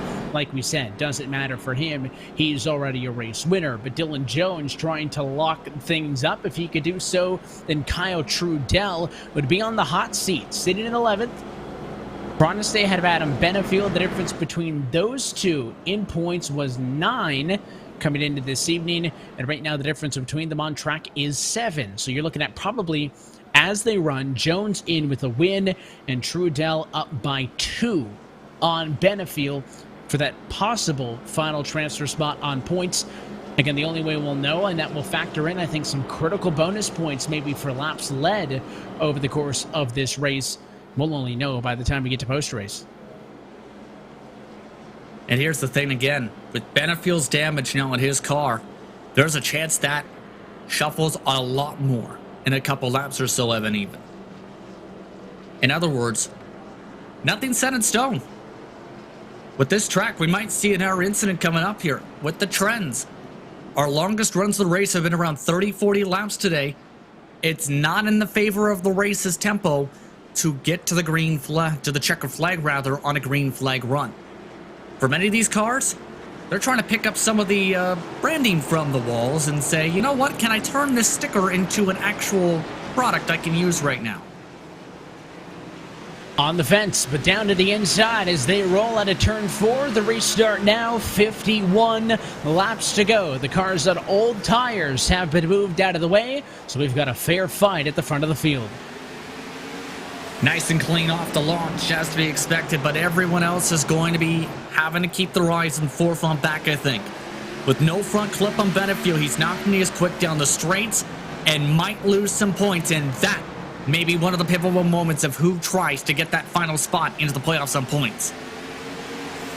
Look at the single file spread out. Again, these restarts do play a bit of havoc because maybe you could benefit from the inside positioning if the restart was double file. Maybe you just happen to catch that odd numbered position when we have a single file restart, right? Maybe you would rather to be single file when you get an even number spot to the outside. Instead, at that point, is you get the 2-wide restarts. It is a little bit of luck involved as well. We talked about that pre-race.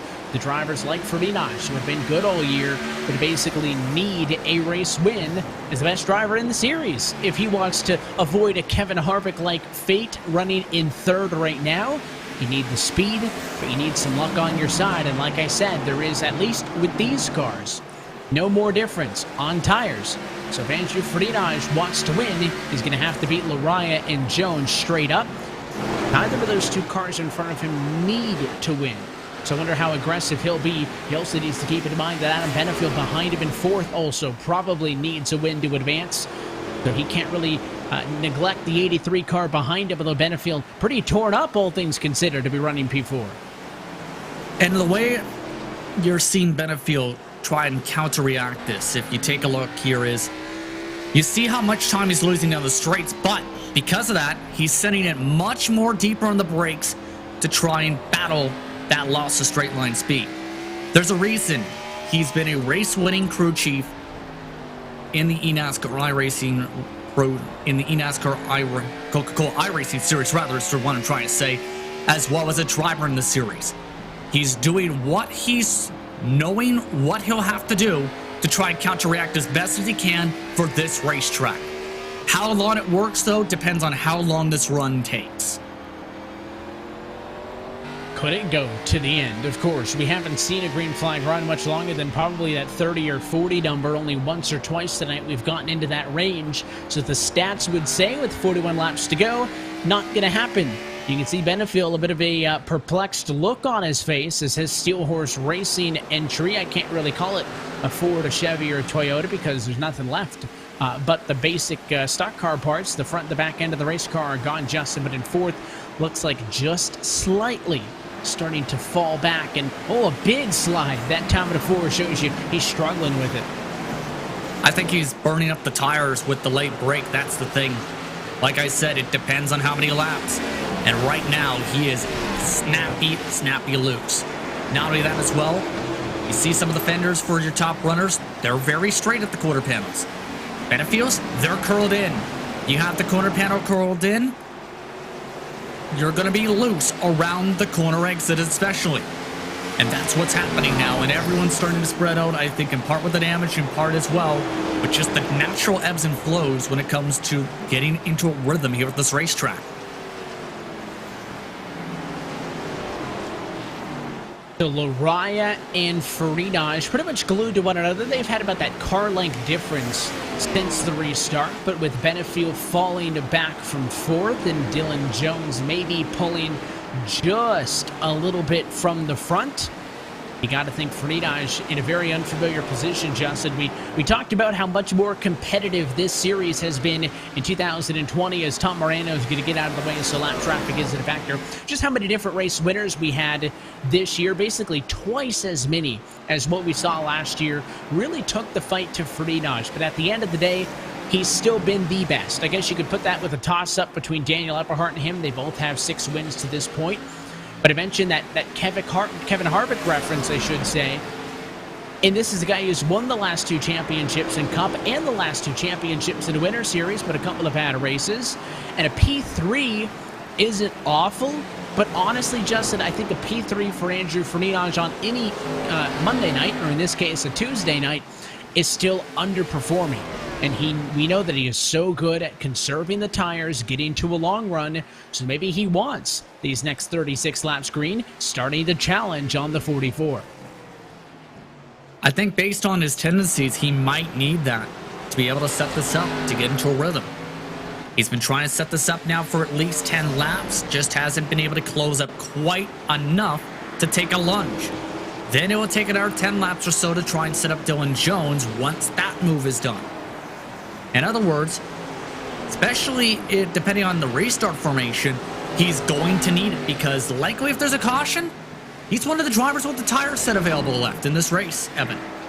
We may see him come down and then it's going to get crazy because guess who will be the one driver who will be able to defend out of tire sets? The car in front of him, Michael Araya. Lariah's used them all up. We were waiting past the halfway point for that second group of drivers to come in, get their second set of service. It never happened. So many short runs and then a long one to which everybody came in. So the drivers who had pitted twice pitted for a third time. The drivers who had only pitted once pitted for a second. And that's why there are a handful of drivers out of tires. Lariah notable, I think, as well. Maybe Eric Stanford out of tires as well. Daniel Eberhardt struggling way down in 12th position now. But some more available on a yellow. The 27 is stopped. Look out. Dylan Jones barely squeaks by as there was nowhere for a couple of those cars to go, and they're just stuck right now. I think that was a self-spin again. He was near to a dead stop in turn 4 exit and just stabbed the gas so hard, he just completely looped it around. And there's a reason I think he's probably claiming this because that was clear-cut. Just complete mistake from him. Looked like a bit of a later spin, Justin. I don't know if this is, one of those cases where you have the difference between, turn 4 and turn 2. But a lot of the spins I saw in 1 and 2, where cars getting loose in, and for Miller looked like it was loose on the exit. Heard this discussed a little bit from a past broadcast where there is a little bit of an elevation difference, Evan, where there's technically a little bit of a hill. And one of the spots that was talked about is it's a bit more, I think it was downhill going towards turn 1. Might be wrong on that.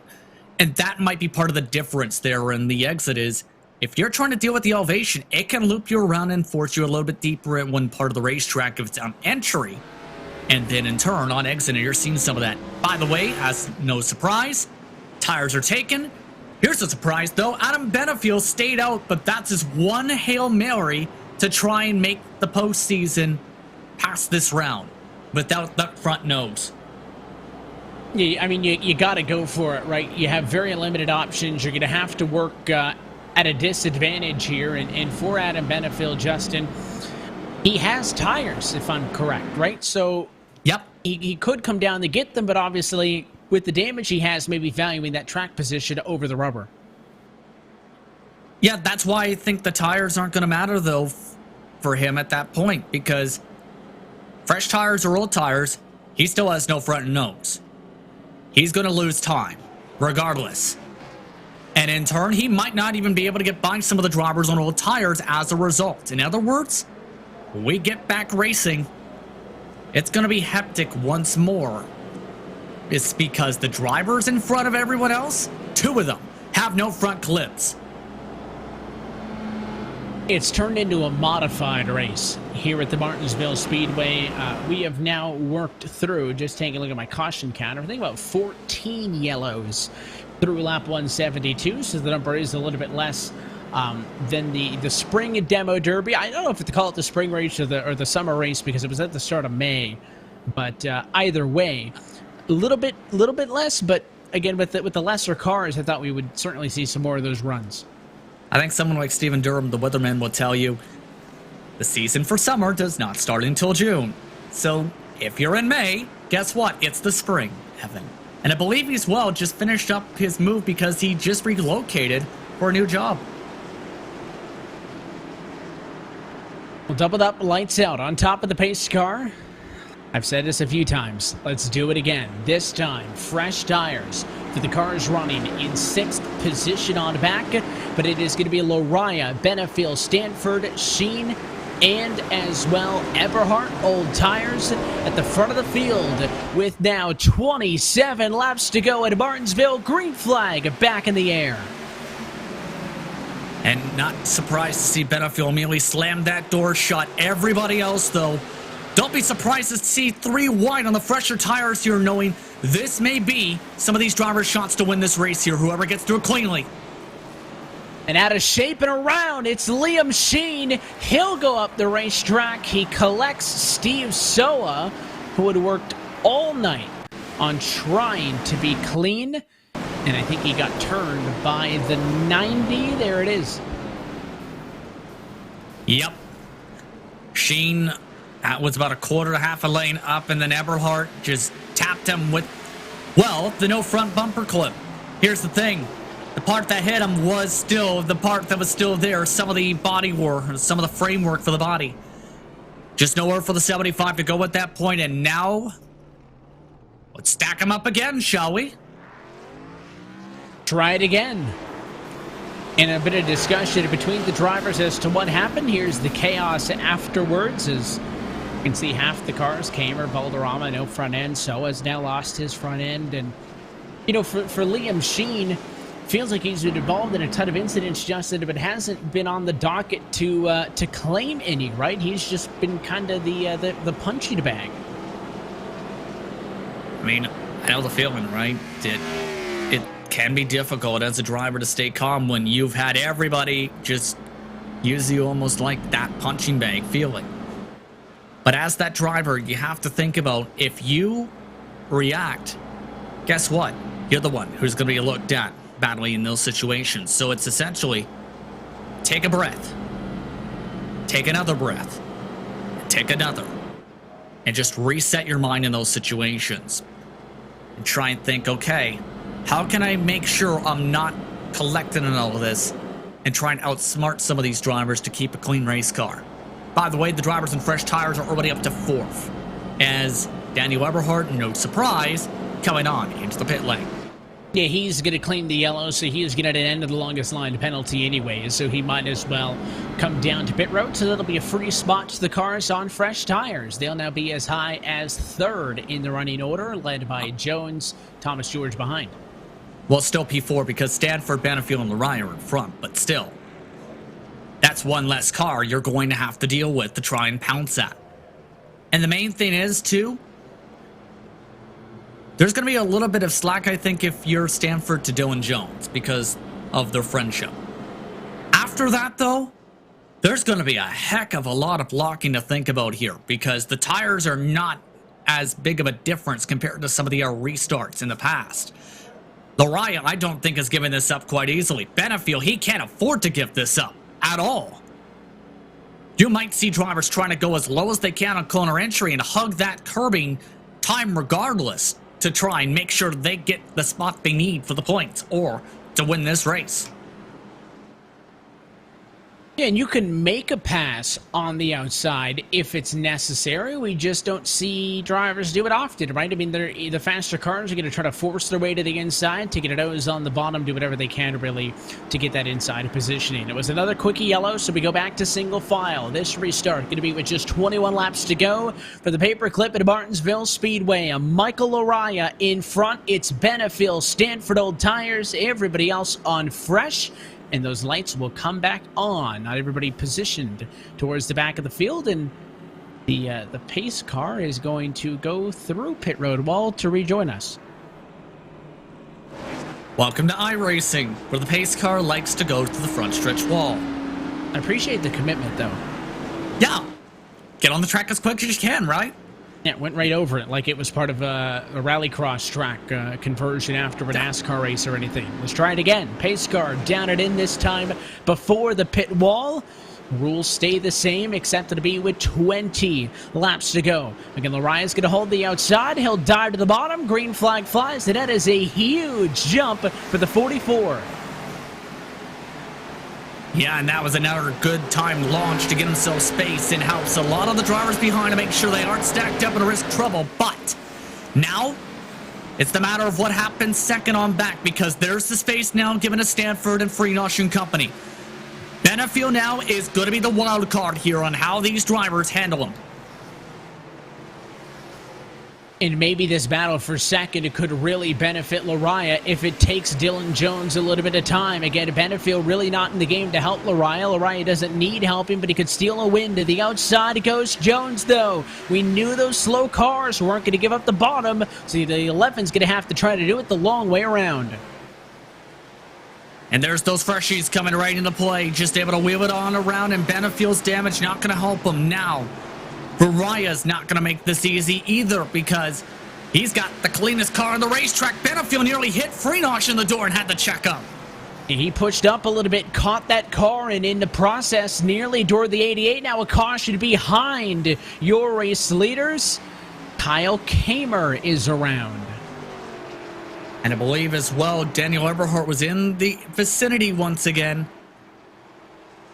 It's a good thing he won the last race because if he didn't, he'd be screaming right now with the luck he's had tonight. Yeah, I mean, any other time he'd be pretty stressed right now, and you can see the 27 Jeremy Miller going through the car in front of him. And then Eberhardt just trying to check up and just slamming the wall and adding a little bit more damage. Thank goodness there's no more front clip already on that car, or else you basically have no radiator at this rate. But for Lariah, I don't think he wanted this because now all the fresh tires are going to be right on his back bumper and he's committed. You can't pit now. Benefield had to because at this point he wasn't going to hold on. But for Lariah, if he wants to win this race, he's got to stay on this racetrack and defend hard. If he gets someone side by side even, he's losing this race. And I think that, you know, better positioned here is both Lariah, you know, for Lariah and Jones, obviously. I think that obviously Jones and Freenosh have a good chance to win this race, even if it's a 5-lap run to the end. But for Andrew, again, we talked about who needs what, right? And if Dylan Jones maybe gets around Lariah, maintains that positioning, he'll be in a spot where, you know, he gets a win that maybe he doesn't really need, right? And then Andrew Freenosh, I think, needs to get the win. So we'll see if he can pull it out, but certainly Michael Araya, Jones may give him a bit more slack than Freenage will, and I think the 11 Justin has to go, because if he doesn't, Freenage is going to move him out of the way. Yep, exactly. And I think if you're Jones, you don't blame him in that position, right? Jones, he can handle a bit of a bump in the last lap and still make the final round at Phoenix. Freenage, he needs to win this race to make it at this rate, because quite simply, all the cars he's fighting on points are already back inside the top 10 just about. And the drivers who have struggled are either in 20s in the points or have already won a race. In other words, I wouldn't be surprised the bumper run absolutely is on for this race win. And that's not, typical Andrew Freenage style. He's a guy who likes to let his speed speak for him. But with Kyle Trudell, I think the driver to note right behind him, you're not going to be making up, the 15 points behind him that you were when you're only running 2 positions ahead of him on track. You were into this race 10 points behind Dylan Jones, but a point behind him on track. That's not going to happen. Adam Benefiel and Grant Davis were also ahead of you, and those cars have had some issues and are a little bit back in traffic. But I don't think it's enough. I think he needs to go for the win, and this is a position that we've never really seen that 88 car in. It'll be a single file restart once more due to the quickie yellow, so it's going to make it a little bit more difficult for these cars to get on top of each other. Pace car down and in. Michael Araya for an 11 lap to go restart at Martinsville. Trips to the championship 4, hang in the balance for the cars behind him. At that time, stacked it up, trying to force a bit of a checkup effect and got that checkup. But the main thing is, what happens behind? Trudell just got sent. The 3-4 wide towards the back there. The 24 is going to get around to David Washington. Also going to get by, so Trudell got moved up and out of the way in turn 2 by Grant Davis. He saved it. We stay green. 10 laps to go. Closing in a battle for the race lead. Here comes Dylan Jones looking to the outside on Michael Araya. Freenage joins the party as well. He, for the moment, looks low. And this is not going to be quite so easy, because Araya has been strong on the short tracks this season. He was pretty strong in Martinsville back in the spring. He's not going to allow Jones any slack, even though there's the top and there's a crash. Caution behind. I think Dylan Jones will be scored as the leader. It's Eberhard into the fence. That was way too tight up the corner for Miller. Just came up the track. And apparently there was some contact prior to that we're hearing on the radio. We'll have to take a look at the entry to turn 3 if he was really shot up the track to really trigger all that, Evan. It was a very aggressive dive by the 83 of Adam Benefiel, and there was a bit of bouncing back and forth, and O'Sheed was slow off for the corner. Miller spun, tagged the 90. A big mess at lap 191, but honestly, I don't know if I can put any single finger on it, Justin, just because that was 3 wide late in the race. And Benefiel needs to get through the field too, as we mentioned. He's on fresh tires right now. The freshest tires in the field. So he needed to try and make a leap to dive through. He can't afford to be patient. He now has lost a lot of the laps he needed in the 83 to have a shot here. In other words, he needs pandemonium to strike to make the final round of the playoffs. And I think as well, here's the second look, and you can see maybe it was even that slow car up top that checked Miller up and he got into the 90, but I don't think we needed, to get the emotions going, because Phoenix is already a short track as is. But Justin, if you wanted a bunch of angry race car drivers going into a winner-take-all finale, I suppose this is one way to do it. Apparently, Benefiel also hit the curbing. We'll have to see how this plays, but still, there's only going to be a few laps to work with. Right now, the main thing for Freenage is he's got a driver on older tires in between him and his spot in the Final Four. In other words, he's going to need to be full tilt, the hardest driving style we've ever seen from Andrew Freenage. I'm going to weigh the same question that was said after the real world final race of the round of 8. of the NASCAR Cup Series. What would you do to make sure you can fight for a championship? And we're going to find this out in about a lap or two, because if Andrew really wants to be a 3-time in a row winner, he needs to be aggressive here. And the timing of the yellow really hurts him, right? Dylan Jones hadn't cleared Michael Araya, but he was in front, and because it wasn't a 5-lap run, the restart stays single file. He'll have the 44 car as a buffer. There will not be any more opportunities for 2 wide restarts in this race, simply because we won't be able to go 5 laps off of a restart and have another one still to come. Lights on top of the pace car are out. We are not yet in overtime. It'll be a restart with 3 laps to go. A lot on the line for the 88 car in third, as Dylan Jones looks to win his way to the Phoenix finale and a championship for berth. He's been the car to beat all night. But Andrew, as the tires have scuffed up, as the runs have built up, he's been better and better. Is there going to be enough time to even get there? Especially with the 44s, that buffer. We'll have to see. Here we go. 3 laps to go for Martinsville. It's Dylan Jones's race to lose at the moment. A slow start. Green flag flies.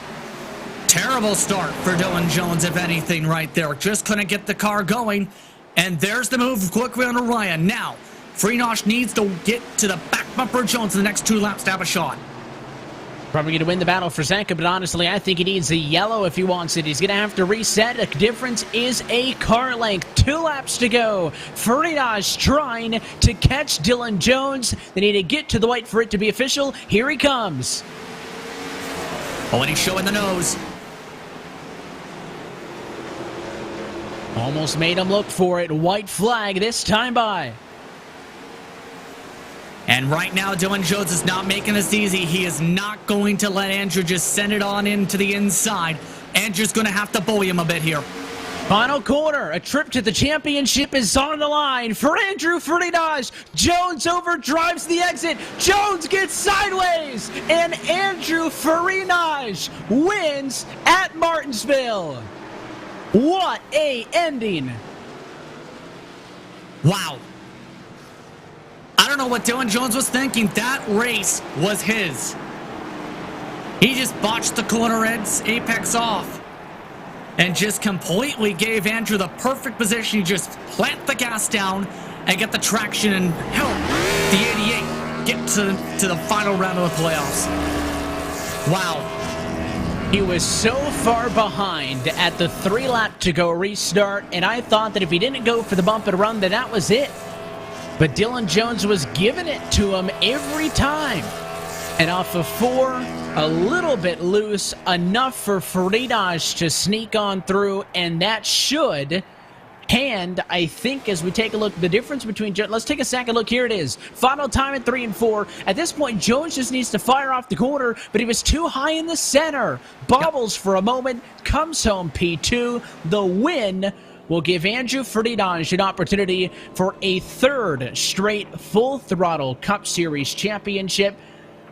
And with Kyle Trudell Justin finishing in 7th, 5 spots behind Dylan Jones, that could be a virtual tie for the only spot in on points. That could cost Jones a championship. Oh my goodness. I think the one argument he may be able to make there on what happened there is he might have been anticipating the contact, but Andrew didn't look like he was going to do it there almost at first. He went in his normal braking mark. Jones, I think, expected the shot, and in turn, that little bit of too much speed in the corner, similar to what we've seen that brought up cautions before tonight, Evan, ended up costing this race. What a way to lose what could be the difference for who makes the championship 4 by 2/10. Take a look at those finish sheet results. Look at all the playoff drivers inside of the top 10. Freenosh, the win. He'll go for a 3rd straight title. Jones, second. Lariah, 4th. David Washington, Grant Davis, Kyle Trudell. That could be critical. 5, 6, and 7 with Adam Benefiel in 9th. Right behind them, Matthew Marr at the top 10, but Daniel Everhart 15th. already had a win to his name. The rest of the drivers, non-playoff drivers, Liam Sheen, Trevin Valderrama, 11th and 12th, Kaczynski, 13th, with Steve Sorwood back in 14th, Sean Kalis, 1 lap down, Kyle Kamer, 6 laps down, and the rest of the field DNFs, Miller, Morano, Fowler, out of it. Rough night from the Martinsville Speedway, but it is a big night for Andrew Friedage. The final corner pass gonna lock him into the championship 4. We'll try to figure out the rest of the grid when we come back for post-race coverage on RaceSpotTV. You're watching the RealSimRacing Full Throttle Cup Series, powered by Boosted.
And back live at the virtual Martinsville Speedway, where tonight's coverage of the Full Throttle RealSimRacing Cup Series is powered by Boosted, the place where gamers and creators go to monetize digitally. Their team will build you a totally free e-commerce store and help get sponsorship for those looking to build their brand online. Boosted is the #1 sponsorship platform for esports influencers. Join their team and visit boosted.club for more information. We're back live with RaceSpotTV's continuing coverage. We are now 29 races through the 2020 campaign as we welcome you back upstairs. Evan Pasoko and Justin Prince. And Justin, let's go trackside first off and talk with the drivers involved in this finish. Let's see if we can get on the radio first. The driver of the number 88 machine. It is a walk-off win and a ticket to the championship 4 for Andrew Friedage. Andrew, congratulations. What a wild way for this one to end.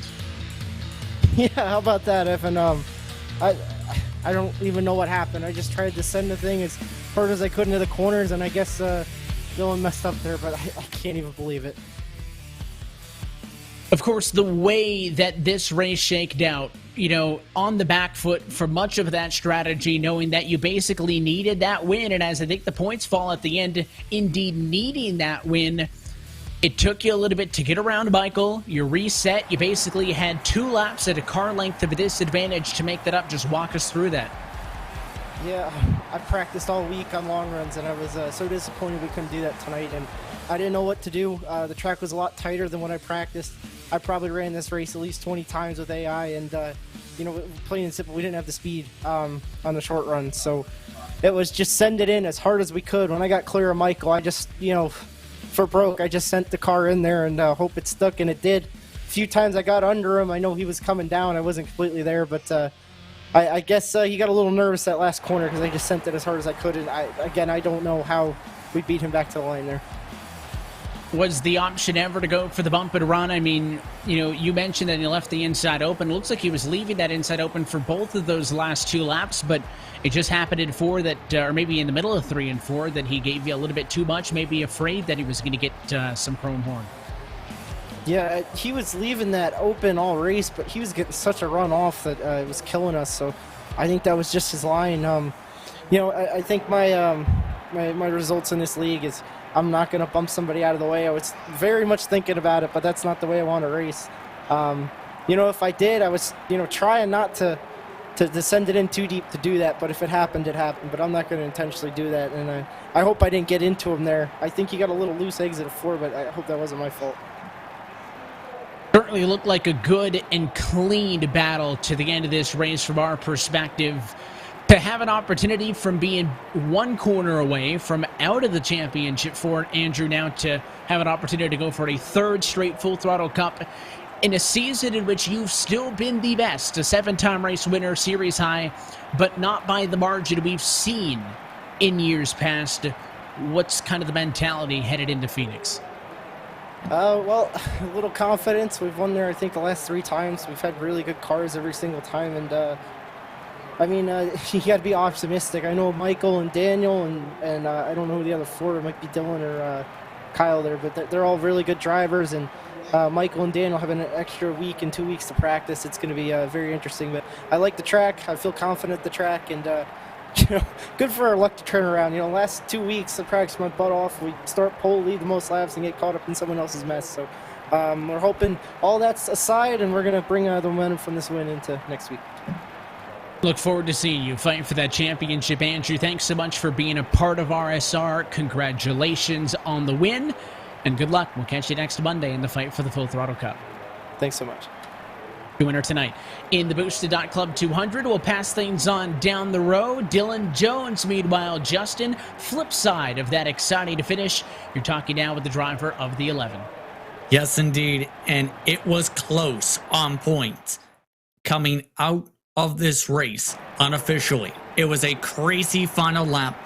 First things first, what happened in turns 3 and 4, Dylan? Wanted to make sure we didn't end up in last. Andrew is obviously in a very desperate situation there, and I was pretty worried about getting left reared the way he was looking, and overdrove the corner a little bit. And in the end, it was just I knew where I was with the bonus points I'd gotten out through that race, that as long as I wasn't spun out, I was in a good spot.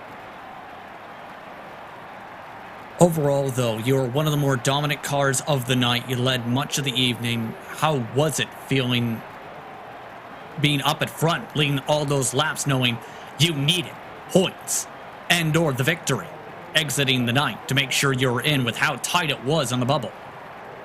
It felt great. I mean, Martinsville's a track I love. I'm not sure about anybody else that was driving out there tonight, but it's a track I definitely excel at. I've been good at it through all the builds, really, through iRacing, and that's why I'm excited for Phoenix too. It's kind of, I mean, not the same track, but short track type stuff where you gotta watch your center speeds, use a little bit of brake for once, and save your rear tires. So that's always good. 124 laps, by the way, led here tonight. And how would you describe some of the differences that you've had to adjust to over the years? Because last year, high downforce, spring race, much more different handling and suspension model, to be quite frank, compared to what we have now for the iRacing service. There's been a ton of changes the past couple years for this track alone. What's it been like trying to adapt to the handling for one package to the next package to the next build to the next part of the package, etc.? I mean, changing to how the cars drive hasn't been that big of a deal. I mean, it's more so what it's done to the competition. Everyone's so close now. The cars are obviously easier to drive than they used to be years ago, and it just makes everyone so close and kind of desperate at times to get any spot you can, as especially at mile-and-a-half tracks like we had last week, and pretty much a draft fest. But well, I have some good news for you before my second to last question. You are in on points by 2 over Kyle Trudell. What does this now mean? Because you'll be fighting for a title at Phoenix. How do you now approach that? Just go in there to win at all costs. I guess a good thing we led all the laps. That's what I came out to do tonight, was to get bonus points. That was my key. I knew that would be a huge advantage if I could get bonus points and go on to Phoenix and compete with the best of them. I wish Benefield would have got in. I'm not too mad Andrew got in, because to be honest, going to the championship, I want to compete with the best of the best, no matter what. Anyone you want to thank then on that mark? Just give a thanks to RealSimRacing for coming on board here. Congratulations on the top 2 finishing. Congratulations, you're in the Championship 4 for the final round of the RealSimRacing Full Throttle Cup Series powered by Boosted Season. Congrats. Thanks, guys. Dylan Jones coming home in second. And the one driver that was not mentioned, unfortunately, there from Dylan Jones was the one who won last week. He finished in P3 on older tires. Michael Ryan now joins the broadcast booth. Michael, how are you feeling? You ran up front much of the evening as well. Yeah, it was a solid run tonight. Ultimately, I just hit it a little bit wrong on the tire strategy. With getting a win in this round, I had nothing to lose, and I was just going for the win tonight, and went a little bit aggressive with the tire strategy, hoping cautions would fall the right way. And I just needed my tires to be a little bit fresher at the end there to hold off the 88 and 11, and unfortunately, it just wasn't enough. But it was a solid night tonight, and man, I just wish Dylan was able to win that race, though, because ultimately, just based on how good Andrew's been this season, I don't want to have to be battling Andrew at Homestead for the championship. It's going to be some tough competition. Yeah, I was going to say, there's been a lot of discussion on some of the best drivers. You've been in that discussion. Some of the drivers, though, mentioned that they thought maybe up there were drivers like Benefield, but it's you who are among those competitors. Overall, how does that make you feel knowing that you've got a chance to come away with a big-time championship at a type of track which you have been strong at throughout the season, short track? I'm definitely happy that we're going to a short track. It just feels like with the way the package is, it's more in your hands with what you can do as a driver, which I really like. I think Phoenix, it's definitely going to go green more than how tonight was, which suits my style. If we can get some long runs for that race, I feel like I'm one of the best drivers on the long run, and that's really going to help set me up to be in position towards the end of the race. I mean, ultimately, it's going to come down to just making sure you got to have the speed, though, first of all, just to be in the top 5. And then second of all, if you're not the leader, being close enough to the lead to try strategy to be able to capitalize on things. So ultimately, with the guys I'm battling, I just got to be on top of my game. I can't make any mistakes on strategy, on the racetrack, what have you. So it's definitely going to be tough, but hey, it comes down to this. It's the best of the best, and you gotta perform. On that note, anyone you want to thank for your run tonight? I got to thank my Flat Out Racing teammates, Bradley Burke, Sam Nieto, Joseph Tice, and Grant Davis. I wish Grant was able to make his way into the Final Four, but unfortunately he had a rough round. And but I'm proud of his effort that he put in all season. And also got to thank my sponsors, Profile Machine Products, Ballistol, and Autolite for being on board. And, of course, you guys for putting on the broadcast every week. You guys do a great job. Thank you very much, Michael. Congratulations on your run. See how you do at Phoenix. All right. Thank you, Justin. Michael Raya coming home in third tonight, where he started this evening. But Evan, man, oh man, did this night take some twists and turns that we did not expect it to finish at after the start. Yeah, and I'm just checking now to make sure I know on the numbers. And we now know the 4 drivers that will fight for the Full Throttle Cup in 2020. So we already knew 2 of them coming into this evening, Daniel Epperhart and Michael O'Ryan, right? Race winners. We thought that maybe that last quarter pass for Dylan Jones puts him out. He mentioned bonus points. He will also be in. So the wins for Epperhart, Lariah, Faridaj, and Dylan Jones, Justin, by 2 points. Dylan Jones got 2 bonus points here tonight. 1 for leading a lap and 1 for leading the most laps. That's the difference maker between he being in or in a tie with Kyle Trudell, which would have had to go to a tiebreaker. So a razor-thin margin. And Jones said it there. He knew that he had some bonus points, had a little bit of faith that was going to put him over the edge, and that's the difference. 2 points. So Trudell, Benefield, Davis, and Washington will be eliminated here at the end of the round of 8. And the biggest surprise out of them has to be Benefield, right? Because of his performances where he, yes, hasn't come away with as many victories as some of his competitors, has been a top 3 car all season, up there with Eberhard, up there with Freenosh, up there with drivers like Malik Gray when he's made his spot starts. The luck just wasn't there all round, especially tonight. He needed a lot to go another direction, and it did not. For Kyle Trudell, he did what he needed to do. It's just that Dylan Jones was better, and as he said, he loves this track. Any other circumstances, any other strategy, we might be talking about a completely different type of scenario for the championship. In other words, what a crazy way to end off the round of 8. And the championship 4 includes the best of the best all season. Jones has been consistent. Freenosh has been consistent all year. And of course, a 2-time back-to-back champion. Michael Raya, a strong short track racer, also consistent. And Eberhardt, who's been the most improved driver compared to how he did last year. In other words, this championship can go to anybody this year. It certainly looks like it, and you see those 4 names. I mean, you look at them, 6 race wins for Eberhardt, 1 for Jones, 3 for Lariah.